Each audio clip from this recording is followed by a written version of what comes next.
At a swamp forest, something pulsed with a strange glow. Came from a chunk of wood. Inside that wood was an organism. It was a soft yellow slug-like creature, round and squishy, with a big bulging eye on top of its body. It looked around, confused about where it was. This organism remembered scrolling through his phone, reading manga in bed before he unknowingly fell asleep. He froze when it hit him.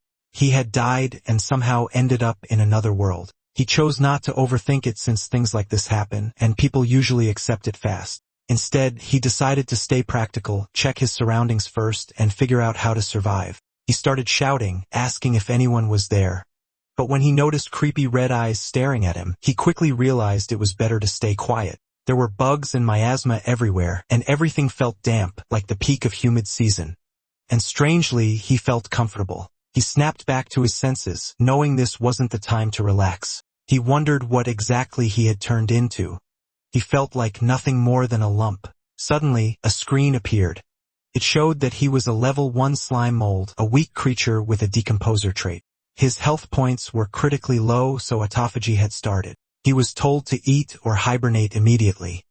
He tried to process the fact that he had reincarnated as a slime mold and that his health was dropping. If he didn't eat soon, he would die again. He quickly looked around searching for anything edible. Then he remembered his trait, decomposer. Slime molds are decomposers. They can eat wood, so he tried it. Now he understood how slime molds eat. The moment he thought about eating, his body spread out and wrapped around the target. The taste was surprisingly okay, like a soggy biscuit. After 15 minutes, he had already eaten a noticeable chunk of the tree, and he was full. A notification appeared saying he gained enough experience to level up. He reached level 2, and his health became full 35/35. Another noticed that he wouldn't gain experience from deadwood for 1 hour. He also gained 1 skill enhancement point. The available skills were Decompose at level 6 and Pulsation at level 2. He understood Decompose, but he had no idea what Pulsation was. Still, he chose to upgrade it just to see what would happen. It became level 3 and activated immediately.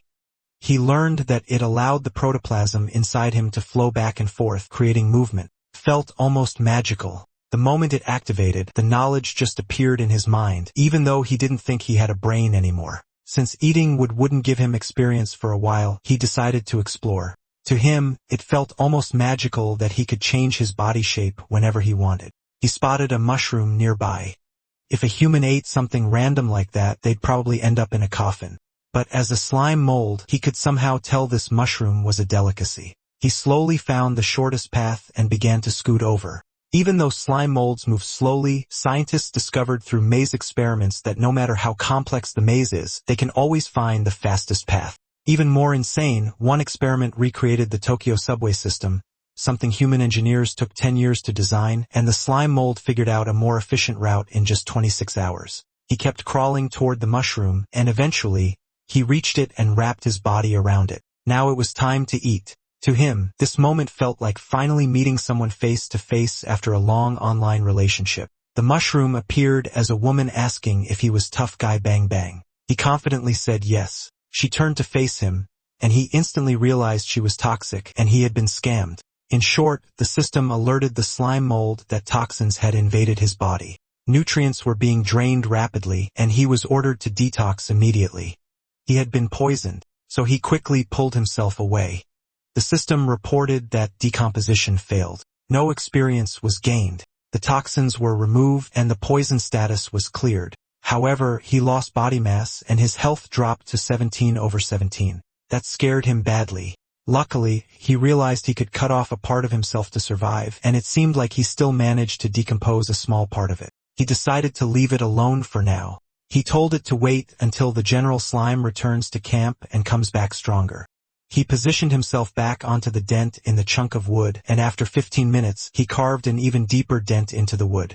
He was full. The system notified him that within the time limit, decomposing dead would give no experience. His condition returned to optimal at 35/35. He felt relieved to finally be back at full health. He crawled away from the tree. His plan was simple. Decompose a little, retreat before getting poisoned, return to heal using wood, and repeat the cycle. He called it Project Move Mountain. As long as he had enough time, he believed he could take it down. This encounter played out again like those online lovers finally meeting in person. The mushroom woman told him to give up already since this was the 8th time. But this time, she was in cuffs and taken under arrest. In reality, the slime mold had finally conquered the mushroom. Decomposition was successful and he gained experience. He also obtained poison resistance level 1. Now it made sense why he lasted longer and became more tolerant with each attempt. But to his surprise, he still didn't level up. He thought breaking down a mushroom would give a lot of experience, but it didn't matter. In a damp place like this, one thing was everywhere: mushrooms. The system notified him that the decomposition was successful, and he gained experience points from it. He leveled up to level 3. He also gained 0.5 skill enhancement points. He saw a straw pipe mushroom which was safe and non-toxic. Decomposition was successful again, that earned him enough points to upgrade to level 4. His poison resistance also increased to level 2, and he earned 0.5 skill enhancement points. He saw a monk's cap mushroom, highly toxic, but it gives a lot of experience points even if it was spicy. He also gobbled up a lot more mushrooms. He reached level 5 and gained 0.4 skill enhancement points. He was notified that decomposing mushrooms within 24 hours would no longer give experience points. His health points were full at 79 out of 79. Since he was full and had reached the limit, it was time for him to pack the rest of the mushrooms. While crawling on the way back, he happily sang about being a little mushroom expert wearing poisonous mushrooms on his body as rations and protection. Just like he saw in the Animal World show when he was a kid, a crab uses sea anemones to scare away octopuses. So now he uses poisonous mushrooms to scare away monsters that want to eat him. He felt proud for solving his safety problem. Everything was going well until he saw something. Those bees were carrying a chunk of meat. He became cautious and hoped the poisonous mushrooms would scare them away. He tried his best to blend into the background. Unexpectedly, a tongue wrapped around a giant bee's body, and it got pulled straight into a frog's mouth. The slime mold was startled when he saw it happen. The giant bees surrounded the frog. He watched them fight while doing his best to stay hidden. The giant bees moved in on the frog and stung and bit it. Although a single giant bee wasn't stronger than the frog, the swarm made up for it with numbers. He thought about picking up scraps from the fight. Logically, decomposing monster corpses should give much more experience than dead wood and mushrooms. The giant bees worked together against the frog. Eventually, the frog counterattacked with an empowered tongue. Using its long tongue, the frog slapped all the giant bees away, and then it gathered them into its mouth. The slime mold kept watching. Suddenly, a shadow hovered above the frog. Before it could even react, a snake-like creature had already eaten it. Blood splattered. This creature was a bird with a snake as its tail, and it noticed the slime mold. With nothing else he could do, he simply offered himself to it. It stared at him intently, and then it looked at the sky. Then it jumped away. The wind caused damage to the slime mold, reducing his health points by 30. But after that, everything went quiet. The night grew deeper. The slime mold settled on a chunk of wood. He made a hole and entered it, then covered the hole with mushrooms. He trembled as he realized he was at the bottom of the food chain. But luckily, because he was at the bottom, the gap between food chain levels was too wide, so he didn't end up on that monster's menu. At this point, the slime mold was already at level 5. His title was Weak Creature, and his trait was Decomposer. His health points were at 79 out of 79, and he had 13 remaining skill points. His skills were Decomposition at level 6, Pulsation at level 3, and Poison Resistance at level 2. Even leveling up 4 times in one night didn't change the fact that he was still a weak creature. As a slime mold, he wondered how he could survive and rise in the days ahead. He was exhausted and sleepy. He hoped it was all just a dream, and that when he woke up, he would be back under his blanket. Morning came. The mushrooms he used as cover started to melt from the acid. The acid dropped on him, causing him to lose some health points. He woke up from the pain and burst upward. The system notified him that he had gained a new skill called Burst Level 1. It stimulates the cytoplasm in his body to flow in one direction instantly, creating a powerful thrust. He can use it once every 5 minutes. The mushrooms scattered as he suddenly shot upward. He looked around to see who caused it. It was a snail that spat out acid. It melted the mushroom and then took a bite of it. The slime mold got furious at the stinking snail. The snail noticed him. He was angry that it stole his mushroom. But what made it worse was when it dripped its saliva on his face, almost melting him. That, to him, was unforgivable. The snail tried to communicate with him, but he told it to stop acting like the victim. The snail looked dejected. Seeing that made him pause. They were both just struggling to survive, wandering this world, and trying to find something to eat. Maybe he was being too harsh. He decided not to make things harder for it. There were plenty of mushrooms anyway, so sharing a little wouldn't hurt. He told it to go ahead and eat. The snail happily gobbled up the mushroom.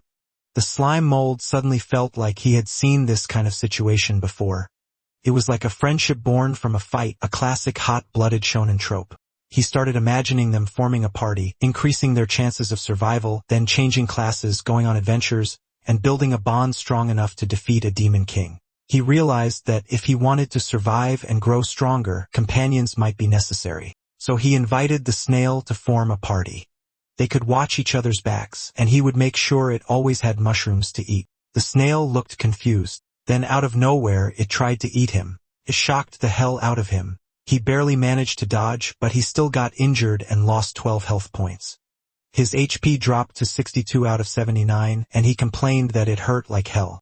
That's when it hit him. Monsters in this world don't care about feelings. In nature, it's simple. Eat or be eaten. He had been fooled by its pitiful look. Even though they were both low-level monsters, it was clearly stronger than him. While it was busy eating, he took the chance to escape, but it noticed him and chased after him. He decided to use his remaining skill points and upgraded pulsation to level 4, then he ran at full power. Our MC needed to run for his life. 3 minutes later, they had only moved a foot away from where they started, and the snail was already catching up. Its speed was almost the same as the slime mold. It inhaled deeply. Then it spat out acid. The slime mold took a direct hit. He lost 27 health points. His body split apart. He realized his consciousness stayed in the larger half, but he knew there was something more important to focus on. The snail approached him and opened its mouth, and it ate him. He split his body again, and the smaller part escaped. The snail was ruthless, and all he could do was endure. After the snail finished eating that part, it came for him again. He grabbed a nearby mushroom. The snail lowered its drooling tooth-filled mouth toward the small yellow slime mold. But instead of being eaten, he used burst and shoved the mushroom straight into its mouth. Choked on it. It tried to shake the blockage away. But a few seconds later, it dropped dead. The system notified him that the target had been defeated. He gained experience points and leveled up to level 6. He also gained 0.6 skill enhancement points. His strategy worked exactly as he expected. He realized that even though the snail had many teeth, it still relied on acid to dissolve food first because it had no poison resistance. The slime mold rejoiced after successfully defeating his first monster in this world. He became curious about what kind of surprise decomposing a monster would bring. He realized that the snail meat was slimy and disgusting, but he knew better, so he tried to pretend it was like eating fancy French cuisine. That didn't help. It just made him want to vomit. The taste was horrible. It was salty and sour, and the texture felt like thick snot. It was disgusting to the core. The system showed that the decomposition had been terminated, and he gained no experience points. He thought about throwing it away, but that would be a waste, especially since he risked his life to get it. And if he didn't get stronger soon, reality wouldn't allow him to be a picky eater anymore. His choices were simple: die or endure. So he tried again. He even pretended to pinch his nose, despite not having one, and swallowed it in one gulp. It was still disgusting. But this time, he finished it completely. He threw the shell away, and right after that, the system notified him of the experience points he gained. He leveled up to level 7 and was restored to his optimal state. He couldn't believe he was restored because he felt even worse. He now had 1.4 remaining skill enhancement points. His upgradable skills were Decomposition level 6, Pulsation level 3, Poison resistance level 3, and Burst level 1. He simplified them in his head. Decomposition means eating, Pulsation means running away, Poison resistance means tanking hits, and Burst also means running away. He complained that he didn't have a single skill meant for attacking, but complaining wouldn't change anything. He also knew his strength wasn't enough. Even if he had an attack skill, he wouldn't dare provoke stronger predators. So he chose to upgrade Pulsation. Pulsation leveled up to level 4. He immediately wanted to test how much faster he had become. In one movement, he covered a distance of 20 centimeters. It was definitely faster, but 20 centimeters per second is only 0.78 kilometers per hour, and that made him want to cry. 1 week later, he had almost finished consuming the tree trunk. Hiding there was safe, but his resources were nearly gone. He only had enough left to level up twice. Now that he understood the physical limits of a slime mold, he decided it was time to find a new base. He decided to resupply one more time before setting off. By flattening his body and spreading into vein-like strands, he could move in multiple directions at once. The higher his health points, the more cytoplasm he had, and the wider his exploration range. He branched out like vines. In one direction, the system notified him that he successfully captured 3 white fungus mushrooms and stored them in his body. On the opposite side, he captured 6 small straw mushrooms and stored them as well. After mastering control of his body, he could store things inside himself or even decompose them while exploring, greatly increasing efficiency. In other parts of his body, he continued decomposing and it was successful, earning him experience points. His poison resistance increased to level 4. Then he reached something that couldn't be decomposed, and it hurt him. He lost 9 health points. He immediately realized it was that thing again. He was hit by acid. Fortunately, his speed had improved. This time, he only lost 7 health points. Suddenly, a snail appeared right in front of him. He noticed this one was much faster than the previous ones. Still, he felt confident he wouldn't get hit again.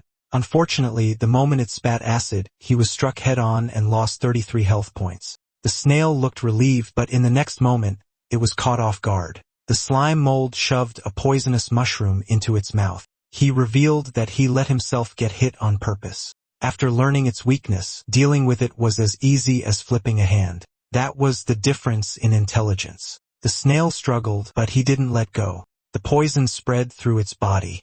Soon after, the system notified him that decomposition was successful, and he leveled up to level 10. The slime mold felt uncomfortable, but he couldn't deny it. The experience gained from decomposing monsters was incredibly high. He continued traveling, but then he spotted a creature hiding. He assumed it was another small snail, but when it came out, it was actually a blade-legged centipede. It towered over the slime mold. Seeing its sharp legs, the slime mold felt a chill of fear.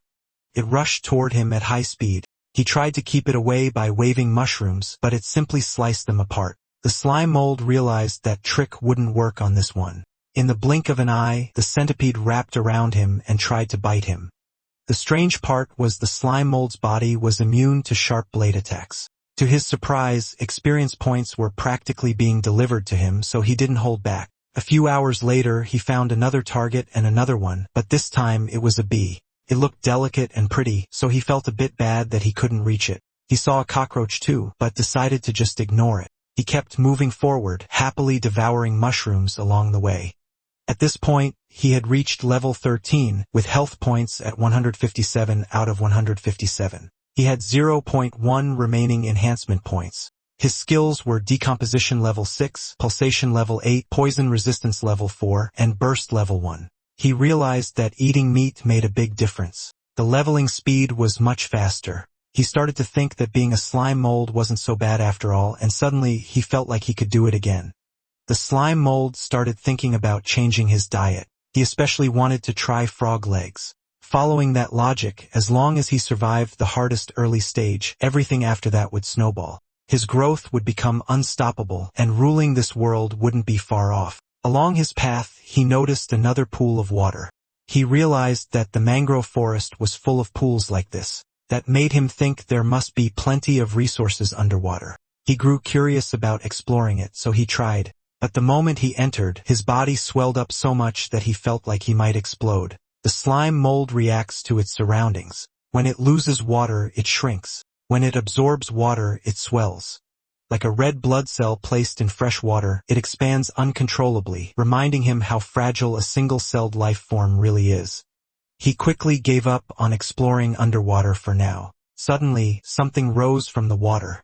He froze when he saw a crab. The crab stayed low in the water, its eyes twitching as bubbles came out of its mouth. The slime mold immediately started thinking about how tasty it would be. Those thick, juicy claws, the rich crab roe.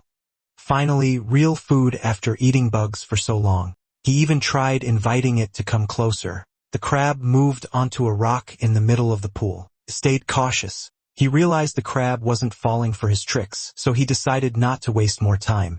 Jumping into the water just for a bite wasn't worth the risk. He thought of another method, maybe dissolving poisonous mushrooms into liquid and pouring it into the water. But suddenly the crab attacked. It fired a barrage of bubbles. The attack hit him directly, pierced through his body.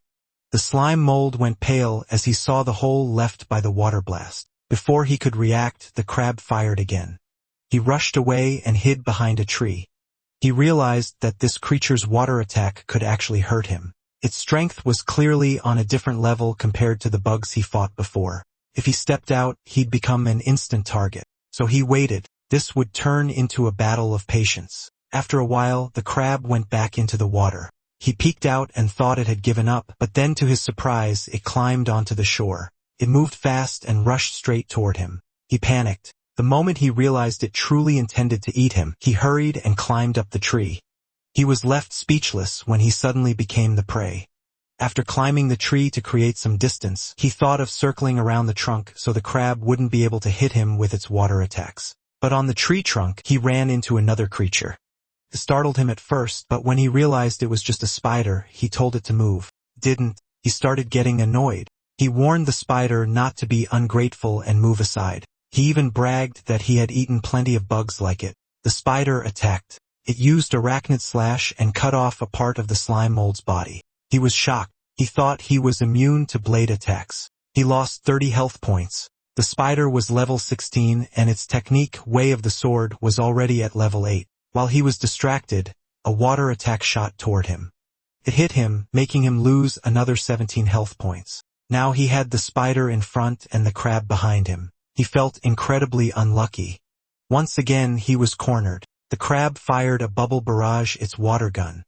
The slime mold quickly deformed his body, causing the attack to hit the spider instead. The spider lost a limb. It froze for a second, then it got furious and turned on the crab. It fired arachnid silk shot followed by another arachnid slash. But the crab blocked it with its crustacean carapace skill. Then it counterattacked with crustacean clamp while the spider responded with arachnid silk control. The crab was immobilized. The slime mold's plan worked. He shifted the aggro, letting the tiger swallow the wolf. The crab struggled to break free.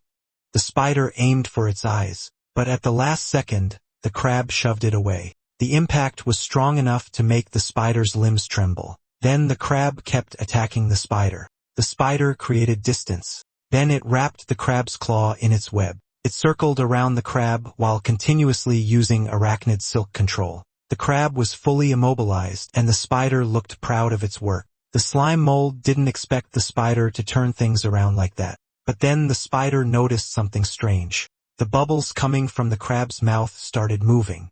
A surge of water burst out. The crab went into a frenzy. It spun wildly while firing water blasts in all directions, and it sliced through the spider's body. The attacks were everywhere. Its survival instincts had kicked in. Even the slime mold almost got hit. Eventually, the water barrage stopped. The spider in front of it had been cut into pieces. The slime mold carefully peeked to check if the attack had ended. Then he slowly moved closer. He noticed that the crab had weakened after that outburst. Now he had to finish it, but how? If he covered its mouth, he'd risk getting eaten. If he used poisonous mushrooms, he wouldn't be able to force them in once the crab shut its mouth. And if he waited too long, it might recover and become even harder to deal with. Then he noticed a rock nearby. He tried to store it in his body, but the system notified him that he didn't have enough space.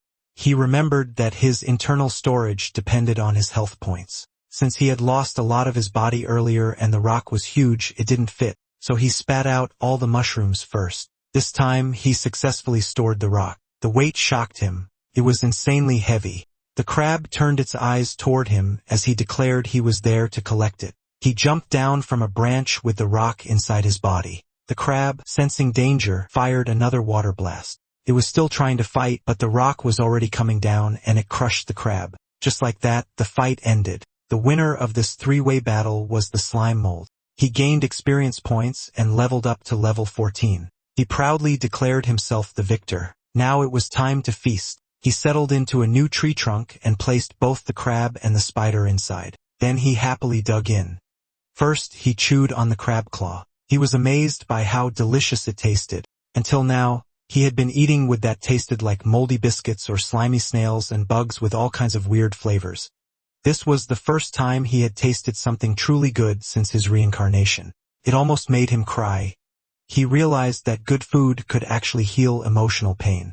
At that moment, he became even more determined to survive in this world because of all the delicious food waiting ahead. Not wanting to waste anything, he ate every last bit. Later that day, he was full and satisfied. He was now level 14 with 168 out of 168 health points. He had 0.6 remaining skill enhancement points.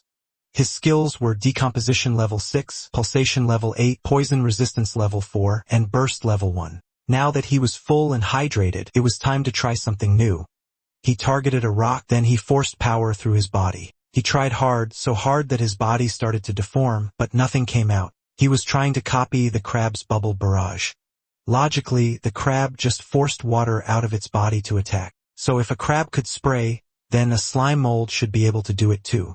His body strained from the effort, but what came out just looked like he pooped. He got frustrated that it came out from behind. He kept trying. He squeezed until his body went limp, but he still couldn't control the direction. And worse, what came out had no power at all. That made him furious. And in that moment, he accidentally activated Burst level 1. He slammed into the rock. Then the system notified him. Burst had evolved into Cytoplasm Spray. Cytoplasm Spray level 1 instantly mobilizes internal cytoplasm to create a powerful impulse, shooting it out of the body. He remembered that Burst used to have a 5-minute cooldown, but now it was gone. So he went into full frenzy mode and started spraying everywhere. He was thrilled that the skill had no cooldown. As he kept using it, the system notified him that he reached the required proficiency and his skill leveled up to level 2. But at that point, he looked completely withered. He realized that the cost of using the skill was his health points. Every shot consumed his HP. His health dropped so low that autophagy was triggered. The system warned him to eat or rest as soon as possible. He slowly figured out how his abilities worked. As a slime mold, he had no magic. The cytoplasm in his body was his only combat resource. All his skills were based on the natural traits of a slime mold. That made him wonder, did this mean he would never be able to use magic? That thought disappointed him. Right now, his only path was to keep decomposing and absorbing things. Growing his body properly, that was the true path forward. Then a strange idea crossed his mind. If eating things helps him grow, what would happen if he ate himself? He found a chunk of his body that had been cut off earlier. He didn't expect it to be that big. He decided to test if he could absorb it back. The moment he did, strange memories flooded his mind even though he didn't have a brain. The memory started from when that piece fell off while he was on the tree branch. Then that separated chunk received system notifications. It was experiencing a split body state and was recovering health points on its own. Later, it was notified that its current health was full and its maximum health had increased by 30. The slime mold realized that even though the separated parts of his body had no real consciousness, they could still perform decomposition on their own. When he reclaimed them, he gained all the experience points and health they had accumulated. He was pleased to discover this little bug. He came up with a plan to split his body into multiple parts, send them out to work, and then reclaim them later. One mouth would become many. His leveling speed would increase drastically. He used division to cut off a piece of himself. One thing he noticed was that whether it was the main body or a split part, if health points dropped below 30, it would enter autophagy.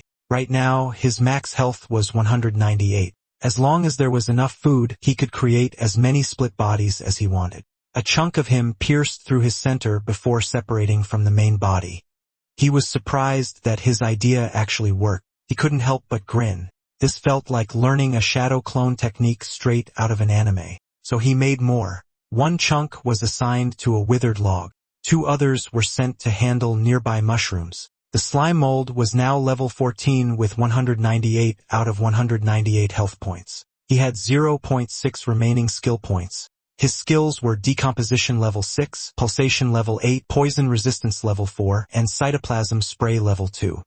Now that his clones were set, he decided to finish decomposing the remaining spider meat to restore himself to peak condition. After all, when hunting, safety comes first. As he became more familiar with his slime mold body, he realized just how much stronger he had become. He was immune to normal piercing and slashing attacks. Even against stronger slashes, he could simply reconnect his body, making him effectively immune. At this point, even powerful physical attacks could barely threaten him. The only thing he was worried about was magic, but so far he hadn't encountered any. Maybe his current area was too small, or maybe this world was just another version of the animal kingdom. The water grew still, but bubbles slowly rose to the surface. 2 chunks of slime mold floated there, gently wobbling, as something beneath the water began to stir. Suddenly, a claw gripped the slime mold. Apparently, there were crabs in that pool of water. They crawled out, carrying chunks of slime mold, and they followed the slime trail until they noticed something. The slime mold pushed a tree, and it fell on them. Just like that, he caught 6 demon crabs. That boosted him to level 15. He finished decomposing them and restored himself to peak condition. He targeted the rock again and used a plasmodial barrage. In his mind, he looked like a lone gunslinger, cloaked in dark robes, calmly aiming a massive weapon. He sprayed the rock and reached the needed proficiency. His cytoplasm rose to level 6. After 2 days, he entered an autophagy state. This came from training, improving his power and accuracy. His limit at full stats was 30 shots. He started thinking of a way to get even stronger. He took a mushroom and a stone to add some spice to the move. He wrapped poisonous mushrooms and fired them, letting him poison targets from a distance. By the same logic, if he wraps stones and shoots them, he can boost physical damage. He tested it on his practice target, and it worked. Confidence surged through him. The slime mold narrowed its eye, now fully convinced of its own genius. Suddenly, he heard a sound from the tree hollow. At first, he thought it was a bird, but the creatures glowed like fireflies. He climbed the tree. His curiosity took over. When he reached the hollow, he was surprised to see a glowing bird. It was exactly what he imagined earlier. He quickly backed away after seeing a monster that could use magic. He retreated as fast as he could. The bird watched him, and then it used symbiotic scrying. The bird shared its vision with a pink-haired human. She was with a team of adventurers. The blonde, middle-aged man asked if she found anything. She said no, but mentioned spotting a slightly strange little monster. The magician in the party found it strange that they hadn't encountered a single high-level monster on the road. The pink-haired girl rode a beast that looked like a bear, which she called Little Steelback. She ordered it to sniff carefully and guide them to the way out. Their magic communication couldn't reach the guildmaster, as if everything had been cut off. Meanwhile, the slime mold sensed that the beast had noticed him, so he ran as fast as he could. He knew he couldn't mess with that thing, but he had no idea where to go. He thought about crossing the river and hiding there to stay safe, but he didn't know how to get across. He applied the momentum theorem, and while mid-air, he activated plasmodial barrage. He flopped onto the other side, losing 80 health points. He kept running as fast as he could. When he was far enough and completely exhausted, he finally stopped. The encounter scared him badly. He decided to eat a branch to recover his energy. Even though he was strong against low-level monsters, facing something just 1 rank higher could kill him instantly. Suddenly, he felt an ominous presence. He panicked, thinking something had chased him there. The pressure felt even worse than that snake crane monster. He wondered if it was the owl, but then he realized it wasn't the owl. A long severed body part lay on the ground, its surface covered in thick, overlapping ridges. The end was scorched and still burning, heat rising as it twitched faintly among the broken wood. It had crushed the surrounding trees. He froze when he saw it. It was a finger. He immediately thought of it as a golden finger. His instincts told him that if he decomposed and absorbed that high-level magic beast's finger, he could bridge several gaps in strength instantly. He might even evolve because of it. He moved closer to it. Once on top of it, he began dissolution. His body spread out and it got to work. However, the system notified him that decomposition failed because the skill level was too low or the target's level gap was too large. It triggered inviolability and his cells suffered backlash. He continuously lost health points, so he activated autonomy, splitting his body and propelling himself away from that part. He landed on a nearby branch and started eating it. He was annoyed at what just happened. If he had known, he would have used all his enhancement points there first. A top-tier material was right in front of him, yet he couldn't decompose it. The feeling was like a eunuch visiting a brothel. The target was also too big. His internal slime mold space couldn't hold it, so he couldn't take it even if he wanted to. He kept thinking about what to do. He considered leveling up first, maxing out decomposition, then coming back later. He felt a tremor and thought it was an earthquake. The ground beneath him started to crack. Suddenly, it opened up, making the finger and nearby trees fall in. He immediately used plasmodial barrage to escape. He landed on another tree, but it was also affected. He knew he couldn't fully get away. After swallowing several trees, the ground began to close. Fortunately, it stopped. If not, he would have fallen in since he was so close. That experience made him tear up as he admitted how scary the outside world was. The farther he went, the more insignificant he felt. He realized he couldn't be arrogant anymore. His only path now was to stay hidden, decompose, and farm. Little did he know, underground, there were eggs and hidden treasures. The finger fell much deeper. It was surrounded by sharp spikes like it was inside a mouth. Then a violent impact tore through it. The slime mold's location was quite far from the owl, and it was also some distance from the golden finger. He made a temporary base there, decided to wait until tomorrow before going back to reclaim his split bodies. He used dissolution to create a hole in the tree trunk. He made the entrance smaller, then expanded the space inside. That way, slightly larger monsters wouldn't be able to get in. This marked the start of his construction. He dissolved the inside of the trunk to make more space. After clearing it out, he placed a luminous mushroom. Then he settled onto a self-made sofa. He looked comfortable in his new place. His temporary base had a well-thought-out design. It was split into two sections. The upper chamber was his main resting area, while the lower one was larger but blocked off with poisonous mushrooms connected only by a narrow passage. He grabbed a stick and started eating. From that moment on, he was a mold with a home. It made him feel safe, but his peace didn't last long. A loud noise disturbed him. He went outside and yelled at the source. He saw a swarm of bees. Now he understood why they were called flying fighters. Then he got an idea. As the bees flew past, he struck them with rocks, smashing their bodies one by one. With that, he gained experience points. Because of what he did, all the bees turned toward him. He quickly hid inside. The bees followed him in. He let out a deep sigh. The bees that tried to sting him got stuck in his body, leading to their defeat and giving him more experience points. He turned into something like a lump of sticky insect glue. He released two bees. They flew back to their nest. The slime mold followed them. He found their hive. He noticed more bees gathering nearby. Suddenly, many of them appeared. They all charged at him. He welcomed them, knowing their attacks couldn't hurt him. To him, more enemies just meant more gains. Soon he was surrounded. The temperature around him rose sharply, and his cells began to undergo apoptosis. The slime mold was surprised they could do that. He counterattacked with a plasmodial barrage, wiping out many bees at once. One large bee raised a beeswax shield, and he was pushed back. He realized that the bees near the hive were much stronger than the ones outside. Then the bees pulled out their stingers and used them like wands. A small magic circle formed to summon more of their swarm. The slime mold realized this was an evolved form from a worker bee to a guard, and now a bee mage. The bee looked fierce, charged at him. Our boy then fired a plasmodial barrage and sprayed in all directions. Several bees were wiped out instantly, but there were too many in the swarm, and every attack consumed cytoplasm.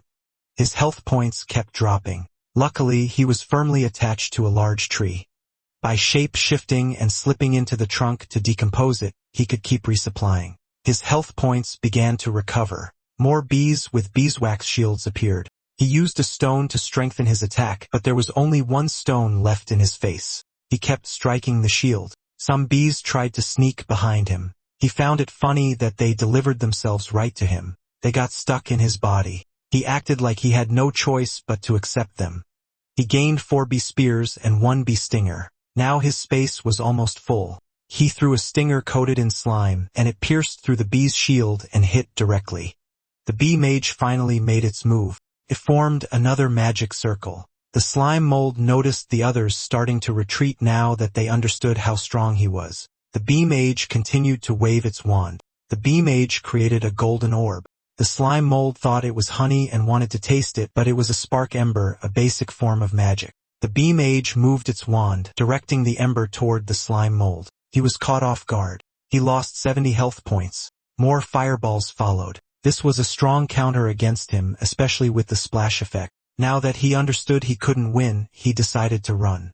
He scurried away as explosions went off behind him. He fired back with a plasmodial barrage. The bees saw it coming, and a bee warrior stepped in front to shield the mage. The bee mage kept launching fireballs while staying protected. Our MC then noticed it could even buff itself, which felt completely unfair. He ran faster, starting to panic. The bee mage summoned another swarm. This time it called self-destruct bees. They rushed straight at him. When one hit the tree trunk, it burned a hole through it. Then came a chain of explosions. The slime mold was blasted away.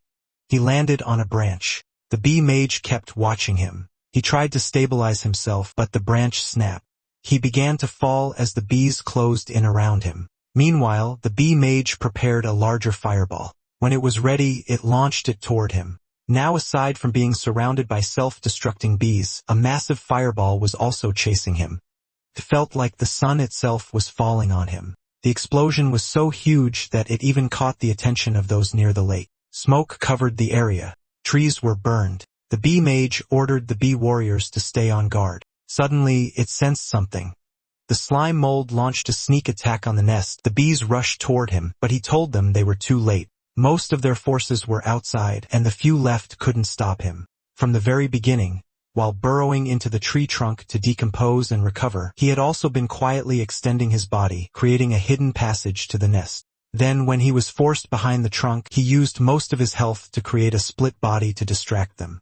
As expected, they focused all their attacks on the split body, giving him the chance to slip through the passage into the nest. He dove inside and spread his body like branches to search. Covered a wide area. The first chamber he checked was wrong. The next one was also a dead end. He got excited when he found where they stored honey, but it wasn't what he needed. He decided to come back for it later. He moved deeper through the trunk and finally found what he was looking for. It was the queen bee. The bees rushed toward him. They were furious and terrified. Our MC grabbed the queen as a hostage. The queen struggled in anger but couldn't do anything under his grip. The bee mage let out a loud buzz, giving commands to the others. The bee warriors raised their shields. The slime mold realized there was no room for negotiation. Without hesitation, he smashed the queen's head with a rock. The bees fell into despair. They lost their strength and dropped. The queen bee was like the core of the swarm. Once she died, the entire colony collapsed and broke apart. At first, he thought about negotiating, but it seemed that low-level monsters only followed instinct. He gained several levels, reaching level 17. The system notified him that his experience points had reached the level-up requirement. Decomposing bee waste within 24 hours would no longer grant experience points. Health points exceeding the maximum would be cleared after an hour. The slime mold had now reached level 21. His achievement was Weak Creature, and his trait was Decomposer. His health points were at 918 out of 802. He had 0.3 remaining skill enhancement points. His decomposition was level 7. Pulsation was maxed. Poison resistance was level 7.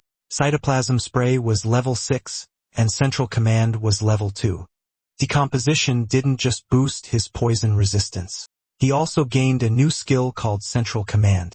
However, when he tried adding a skill point to it, nothing happened. He wondered if it was because he didn't have any subordinates to control. The system informed him that decomposition level 7 was a racial skill, meaning it could only be increased through proficiency.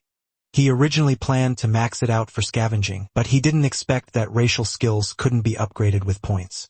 Instead, he would have to focus on maxing pulsation first. Fortunately, the rewards this time were plentiful. As his health points increased, the internal slime mold space expanded as well, and the honey was also a valuable resource. If he absorbed the honey, each one would grant him 400 health points.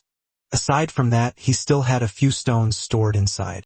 He looked at the bee corpses scattered on the ground. He felt confused. Even without a heart, he still had mixed emotions. Ever since he turned the tables on that snail, he had stepped onto the path of a predator. He started with bugs, then spiders, then even crabs. Now looking at the bees, his mind drifted. He imagined a young crab waiting for his father to come home early and play with him, but that child would soon learn the truth. The father called the mother, saying he had to entertain clients and couldn't come home to play. The mother told their child to understand, saying his father was working hard for the family. It was almost midnight. The mother crab started to worry.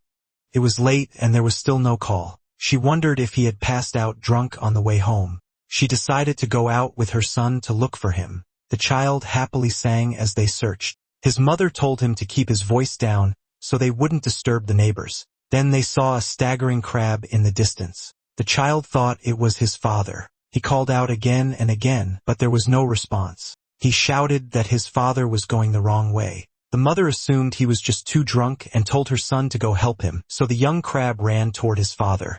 But when he got close, he saw the truth. His father was being eaten by a slime mold. It was gruesome. The child let out a scream. The slime mold was terrified that he had become the villain. It was just a dream. When he woke up, he realized it was already night. He figured he had been overthinking. His mind was still human, so he felt guilt. But now that he was in another world as a slime mold, he had no control over that. If he wasn't the hunter, then he would be the prey. The weak were food for the strong. It was survival of the fittest, the law of nature. If he wanted to survive in this world, hunting and decomposition were his only options. Material conditions shape everything. First, he needed to solve survival. He decided to go reclaim the split body he had left earlier. He wondered what it might have gathered. He started moving. Unexpectedly, he saw a faint glow in the forest. It was a campfire. He froze. Then curiosity took over and he moved closer to check. Around the fire, a man lay on a blanket reading a book. He asked a woman named Nia if she wasn't scared of getting poked while leaning on that spiky pig. The slime mold couldn't believe it. They were actually humans. She said she wasn't scared. When relaxed, little steelback's bristles became soft. She thanked the beast for its hard work and said they would rely on it again tomorrow. Nia Ross was from the 100-Style Guild, a C-rank adventurer. Another man, Ray Carter, also known as Captain Hawk from the same guild and AB rank adventurer, said they originally planned to search for the guildmaster, but instead they got lost. As captain, he took responsibility and apologized. The man reading the book was Cole Fern, also from the 100-Style Guild and AB rank. He said magical communication was cut off. There were no signs of high-level magic beasts, and even the forest had turned into a maze. No one could have predicted so many strange things happening, so there was no need to blame himself. He added that although they hadn't found the guildmaster yet, there was no need to worry too much. After all, their guildmaster ranked among the top 3 leaders of the 8 great guilds. Once they found their way out tomorrow, they would report everything to the church. The guildmaster's strength was beyond doubt, but it had been 2 years since anyone had contact with him. Rumors said the guild had fallen under suspicion from the church. Coincidentally, the guildmaster had only come here after accepting a mission personally assigned by the Pope. The guildmaster of the 100 was gone. 10 years ago, he founded the guild. Unlike others with strict entry rules, his guild accepted anyone, no matter race, profession, or level. The only requirement was to follow their principles: no deception, no abuse, and no evil. The resources gained from hunting monsters were shared fairly among all members, helping everyone grow. Because of this, the 100-Style Guild became known for its generosity and unity, quickly rising to become one of the 8 great guilds. Also, as the 100-Style Guild grew faster and faster, rumors spread that it had drawn the church's suspicion. 2 years ago, Gon told them he was heading to the swamp forest for a mission, but since then, there had been no news. Without the guildmaster's protection over those 2 years, members were poached or scattered. The once glorious 100-Style Guild had become unstable. Gon had recognized Rake's talent, which was why he formed the squad to search for him. In the end, only the 2 of them answered his call, so he was grateful. Nia shared that if Gon hadn't founded the 100-Style Guild, someone with a niche profession like hers would never have become an adventurer. But Cole believed that someone like her, who could control intermediate magic beasts, would be fought over by many guilds. If something had happened to Gon, she wouldn't need to worry about finding a new home. That annoyed her, so she told him to just go to sleep. He playfully apologized and told her to pretend he hadn't said anything. Meanwhile, the slime mold was eavesdropping on them. He couldn't hear everything clearly, but he knew that gathering information about the human world was important. He tried extending part of his body to act as a receiver. His body slowly crept forward. Cole immediately sensed a monster. Without warning, he fired an ice spike that pierced the extended part of the slime mold. The system alerted him that the frost effect was highly effective. His speed dropped by 90%. Our MC panicked. The other two jumped to their feet, but Cole remained lying down. He said he had already dealt with it. They looked over, curious. Little Steelback watched closely, then it suddenly bit down. It dragged the slime mold out. He panicked. It all happened too fast. He knew he was doomed. At the last moment, Little Steelback stopped when Naya gave the order. She scolded them for attacking without thinking. To her, it was just a small passing monster, not a threat, so she told the beast to let it go. It spat the slime mold out. She caught him in her hands. She felt like she had seen him somewhere before. Then she asked if he wanted to form a contract with her. At that moment, she looked like an angel to him. He was happy. For the first time in this world, he felt like he could have a connection, so he nodded yes. But Rake told her to stop messing around. They still needed to find a way out tomorrow. This wasn't the time to collect monsters. He also said she shouldn't waste mana on a low-level creature like a slime. The slime mold tried to correct him. He wasn't a slime. He was a slime mold. Nia had no choice but to let him go, though she looked disappointed. The slime mold realized they couldn't hear him speak. He quickly thought of a way to communicate. He stretched part of his body. It looked like tentacles. The adventurers became curious but also cautious. He tried to spell out yes to show he was intelligent, but Rake thought he was just secreting waste. He even found it interesting since it was a rare sight. Nia, on the other hand, didn't know how to react. The slime mold was horrified when he realized something. These people didn't speak his language. He slowly backed away, feeling defeated. He gave up trying to communicate. If he pushed it further, they might see him as a strange monster and kill him. Still, at least he confirmed one thing. There were humans in this world. There was just a language barrier. The slime mold crossed the swamp and returned to where he'd been before. This time, he hoped he wouldn't run into the owl again. Suddenly, the nucleus command activated. It started giving off a steady beeping signal. With it, his perception sharpened, and he immediately located his body. He could see it clearly.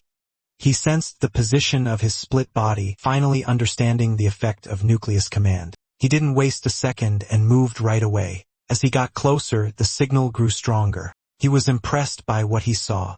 His split body had grown massive. He wondered how much it had decomposed. He used reclamation, and it worked. He gained a huge amount of experience points, and his health points exceeded the maximum again. He moved on and reclaimed another one. It succeeded, giving him more experience and pushing his health past the limit again. His poison resistance also rose to level 8. He kept reclaiming, reaching level 22. He moved to the next location, but the signal grew weak. He looked around searching for his experience pack. He found it among some mushrooms, but a snail was eating it. He attacked instantly and blew its head off. His body trembled. He felt bad for his poor little piece. Luckily, Dad was here to pick it up. He moved toward it, but suddenly a tongue shot out from the mushroom pile and grabbed the split body. It was eaten by a frog. He snapped. Anger hit him hard. He felt despair as his baby was devoured. He swore the frog would pay. He fired a plasmodial barrage. The frog noticed him, but it was too late. The attack hit its face. He wanted it to choke on it. Problem solved, or so he thought. For a moment, he even felt like he could go challenge that snake-tailed bird. But then our MC realized something was wrong. The frog caught the rock with its tongue, and then it jumped away. It slipped back into the water. But the slime mold wasn't about to let it escape. He waited, and the moment the frog peeked out, he blasted it with slime-coated rocks. The frog instantly dove back underwater. The rock sank into the pond. He grew annoyed. If it stayed underwater, he couldn't do anything. Suddenly, leaped out again. He realized something. Frogs were amphibians. They had to come up for air. This time, he would make sure it died. The frog launched itself with full force. The skill was called Power Release. Tried to swallow him whole, but at the last second he dodged. The frog slammed into a rock instead. While it was still midair, he countered with a plasmodial barrage. The attack struck its head, then he extended part of his body and latched onto a branch like Spider-Man. He landed safely on the trunk. He noticed the frog wasn't retreating. Instead, it was trying to lure him toward the pond where it had the advantage. After the hive battle, he had gotten a bit cocky. Now he realized something.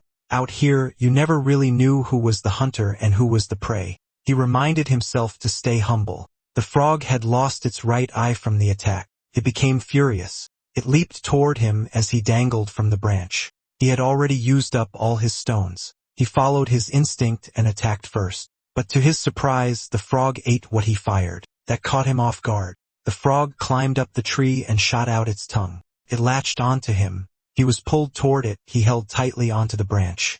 Unfortunately, the branch snapped. He panicked. He was about to be eaten. In a desperate attempt to escape, he twisted the part of his body gripping the branch and stabbed straight into the frog's mouth. The frog dropped. It bled heavily as it fell back into the water. That was too close. The corpse slowly sank and eventually disappeared. He felt a bit disappointed. It fell into the water so he couldn't decompose it. The surface showed a few bubbles. Then suddenly an attack shot toward him.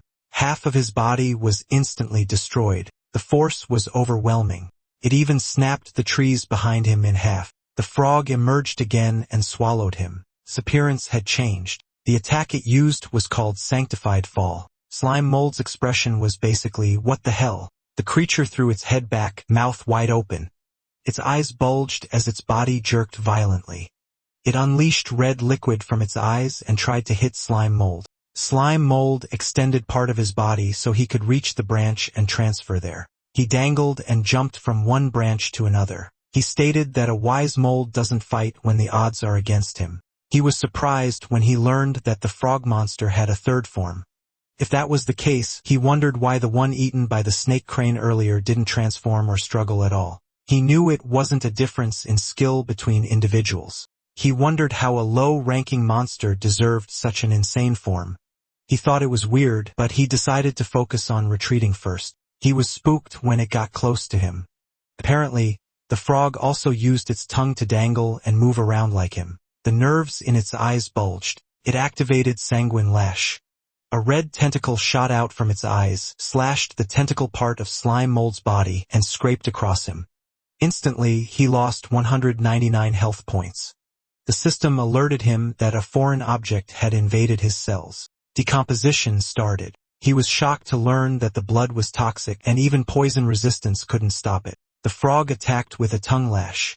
It got stuck to him and he got smashed to the floor. But he didn't panic since physical attacks don't do damage to him. Unexpectedly, he fell into the water. The frog lunged forward with its mouth wide open, ready to swallow Slime Mold. It clamped down on the Slime Mold. It was peaceful for a second until the frog suddenly realized Slime Mold was creeping out of its mouth. Slime Mold slowly made his way out of the mouth. He was constantly losing health points from the acid inside its mouth. Before he got digested, he needed to eject his main body, but just prying its mouth open used up all his strength. He couldn't split. The frog shoved him back inside its mouth. He had no choice left. He gambled, and a part of his body dropped into the water. The water entered his body. The frog started choking. His plan was to stuff it to death, but the frog struggled and still forced him deeper into its mouth. Slime Mold was forced to consume all the honey and gained 400 health points continuously. Slime Mold resisted by absorbing more water and making himself bigger. Eventually, the frog exploded and Slime Mold was free. The system notified him that he defeated the trash and earned experience points. Decomposition of the foreign object was successful, and he now obtained an antibody. He was dumbfounded, though. He had become huge. He obtained osmotic pressure, regulation at max. His health points were at 11,870 over 924. The excess health points would be cleared in an hour. The water kept flowing in. Because his body size increased, he had enough cell fluid to regulate the changes in osmotic pressure. It was such an unexpected gain, but he didn't like that his 10,000 plus health points were going to disappear soon. It was an achievement he got after emptying his inventory, so he decided to make the most of it. With his current body size, he imagined himself like a Godzilla. He thought of a great idea, which was the game called Rolling Sticky Ball. Slime Mold's decomposition was successful. He earned experience points. He moved around like that, so he kept gaining more experience points.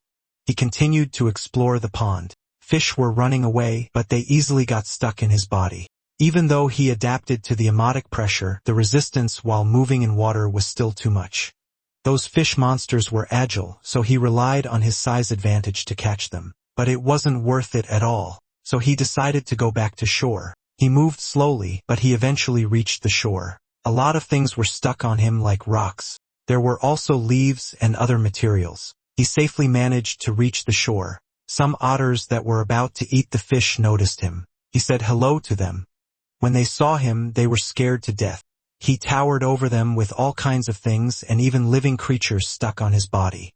He covered them with his body, but he only took the fish and left the otters unharmed. Those two were left dumbfounded. Since there were already so many resources, he chose not to kill indiscriminately. He let the cute monsters go for now. He wanted to keep the last proof that he still had a human soul. He saw a squirrel on his way.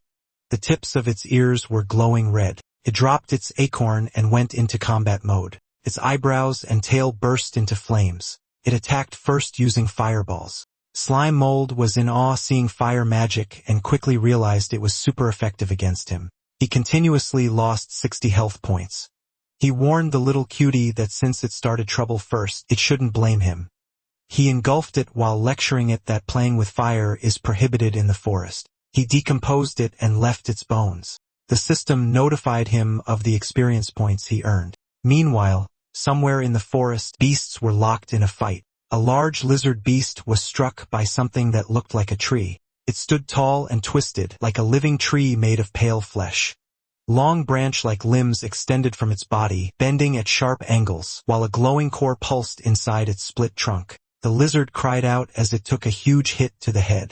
It counterattacked with a water ball, which was actually acid spit. A portion of the tree melted. It ejected a slime-like creature, and it dove into another trunk and merged with it. The lizard was getting annoyed. It used Wild Rush and charged at it. The tree extended its vines to strike the lizard and stop it from getting closer, but the lizard dodged them well until a vine suddenly shot up from the ground. The lizard's foot was restrained, and a vine pierced through it. The vine inside the lizard's body slowly produced flowers, and those flowers bloomed. The lizard sensed something was wrong until eventually its eyeballs were covered in small boils, and then those boils exploded. It was in so much pain that it started moving wildly and slashed the vines restraining it. The tree didn't expect it to jump so high and land on its back. Its eyes were still bleeding non-stop. After that, it immediately stood up.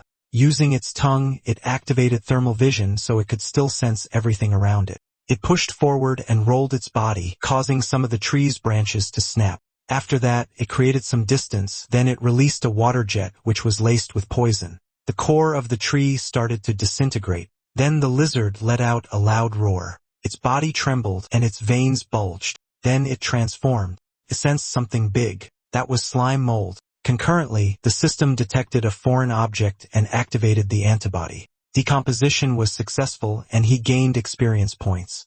After receiving another notification like this, he became curious about what that foreign object was. He decided not to pay much attention since he already had antibodies. He hurried and swallowed more since there wasn't much time left. He kept rolling, but he sensed something wasn't right. Logically speaking, the area he had slimed over should have been dozens, if not 100 acres. He wondered why the forest was so dense. He considered that the earth itself might be moving. He saw a silhouette of an explosion, but it disappeared instantly. He thought he was just imagining things because there was no sound at all. The system notified him that the time was up, cleared the excess health points. He was back to his original form. Slime Mold was now at level 49. His trait was Decomposer and he achieved Weak Creature Lord. His health points were at 2,891 over 2,891. He had 16.8 remaining skill enhancement points. His decomposition was at level 7. Pulsation was maxed. Poison resistance was at level 7. Cytoplasm spray was at level 6, and central command was at level 2.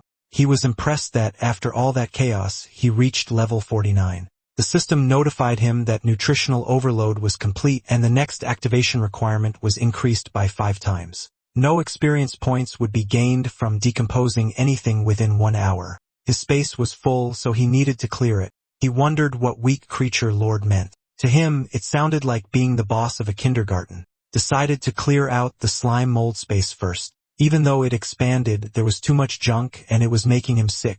His body swelled and tightened, the slime bunching into thick folds. The single eye bulged and shook as everything inside pushed upward moments away from being expelled. He vomited out all the junk like bones. He felt relieved once it was done. Now that he dumped everything out, he felt lighter. But since he wouldn't gain experience points for the next hour, he had no idea what to do. Suddenly, the system notified him that when he reached level 60, he could choose between class change or evolution. Just as he expected, it was the path for monsters in this world to grow stronger. He imagined slime mold magic like mimicry. That kind of change would make both class change and evolution bring a real transformation like animals gaining intelligence. And with that form, he could learn magic and dominate the entire world. Suddenly, heard the sound of wings flapping. Something flew past him. There were 3 bee mages. He was surprised to see all 3 together. He decided to follow them. He caught up quickly. There were large lumps connected all around the trees. He was impressed to see that the nests were linked together in patches on a massive scale.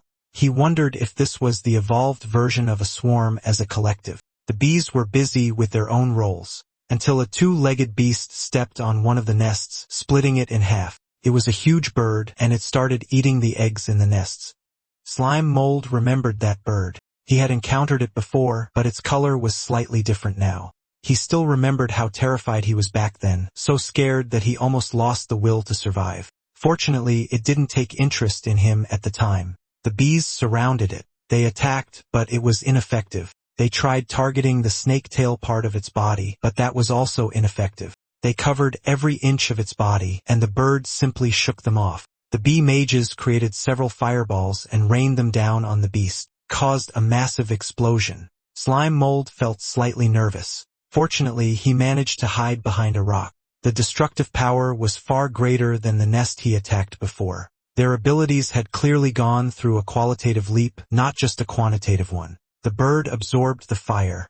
Its belly swelled up, and the flames were extinguished. The bee mages didn't expect that. Now they trembled in fear. The bird went on a rampage, chasing and striking the bees while destroying the nest in the process. The snake tail turned red. It had thermal vision.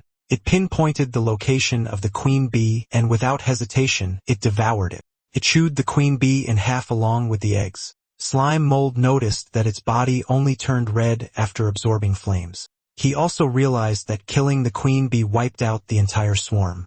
Clearly, it wasn't a low IQ creature. With so many corpses around, he quietly collected some while staying hidden, storing them to decompose after an hour. The bird was suddenly startled when its tail froze over. Someone had used a freeze skill. It was the adventurers. They followed the magical reaction from the explosion and discovered the scene, but it was only an intermediate magic beast. Nia recognized it as a snake heron.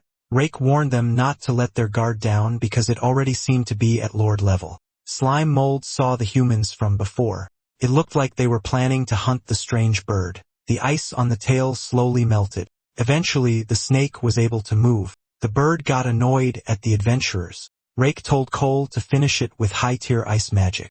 He would buy him time to chant. Cole thanked him for the help.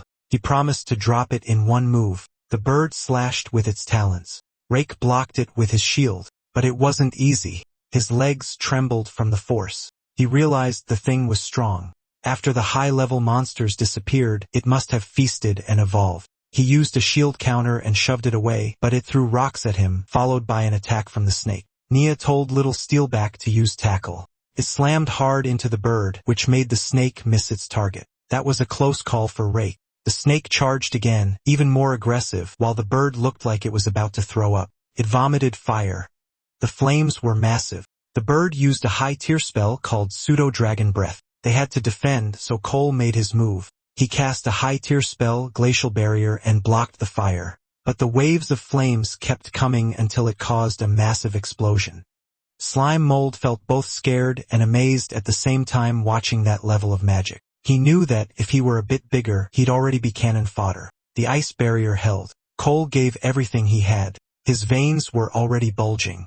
By the time it shattered, the fire was almost gone. But the aftermath was bad. Slime Mold was impressed by how strong it was. It made him regret not knowing magic. Cole felt frustrated because his chant was wasted. Now he couldn't use high-tier magic for a while. Rake told Nia to have Little Steelback cover him. The pig unleashed the spines on its back. The bird covered its head. Rake unleashed his power and shot up into the sky. The bird peeked and got confused. Rake came down with his meteor hammer. He slammed it into the bird's head. The impact shattered the ground. The snake hissed loudly in pain.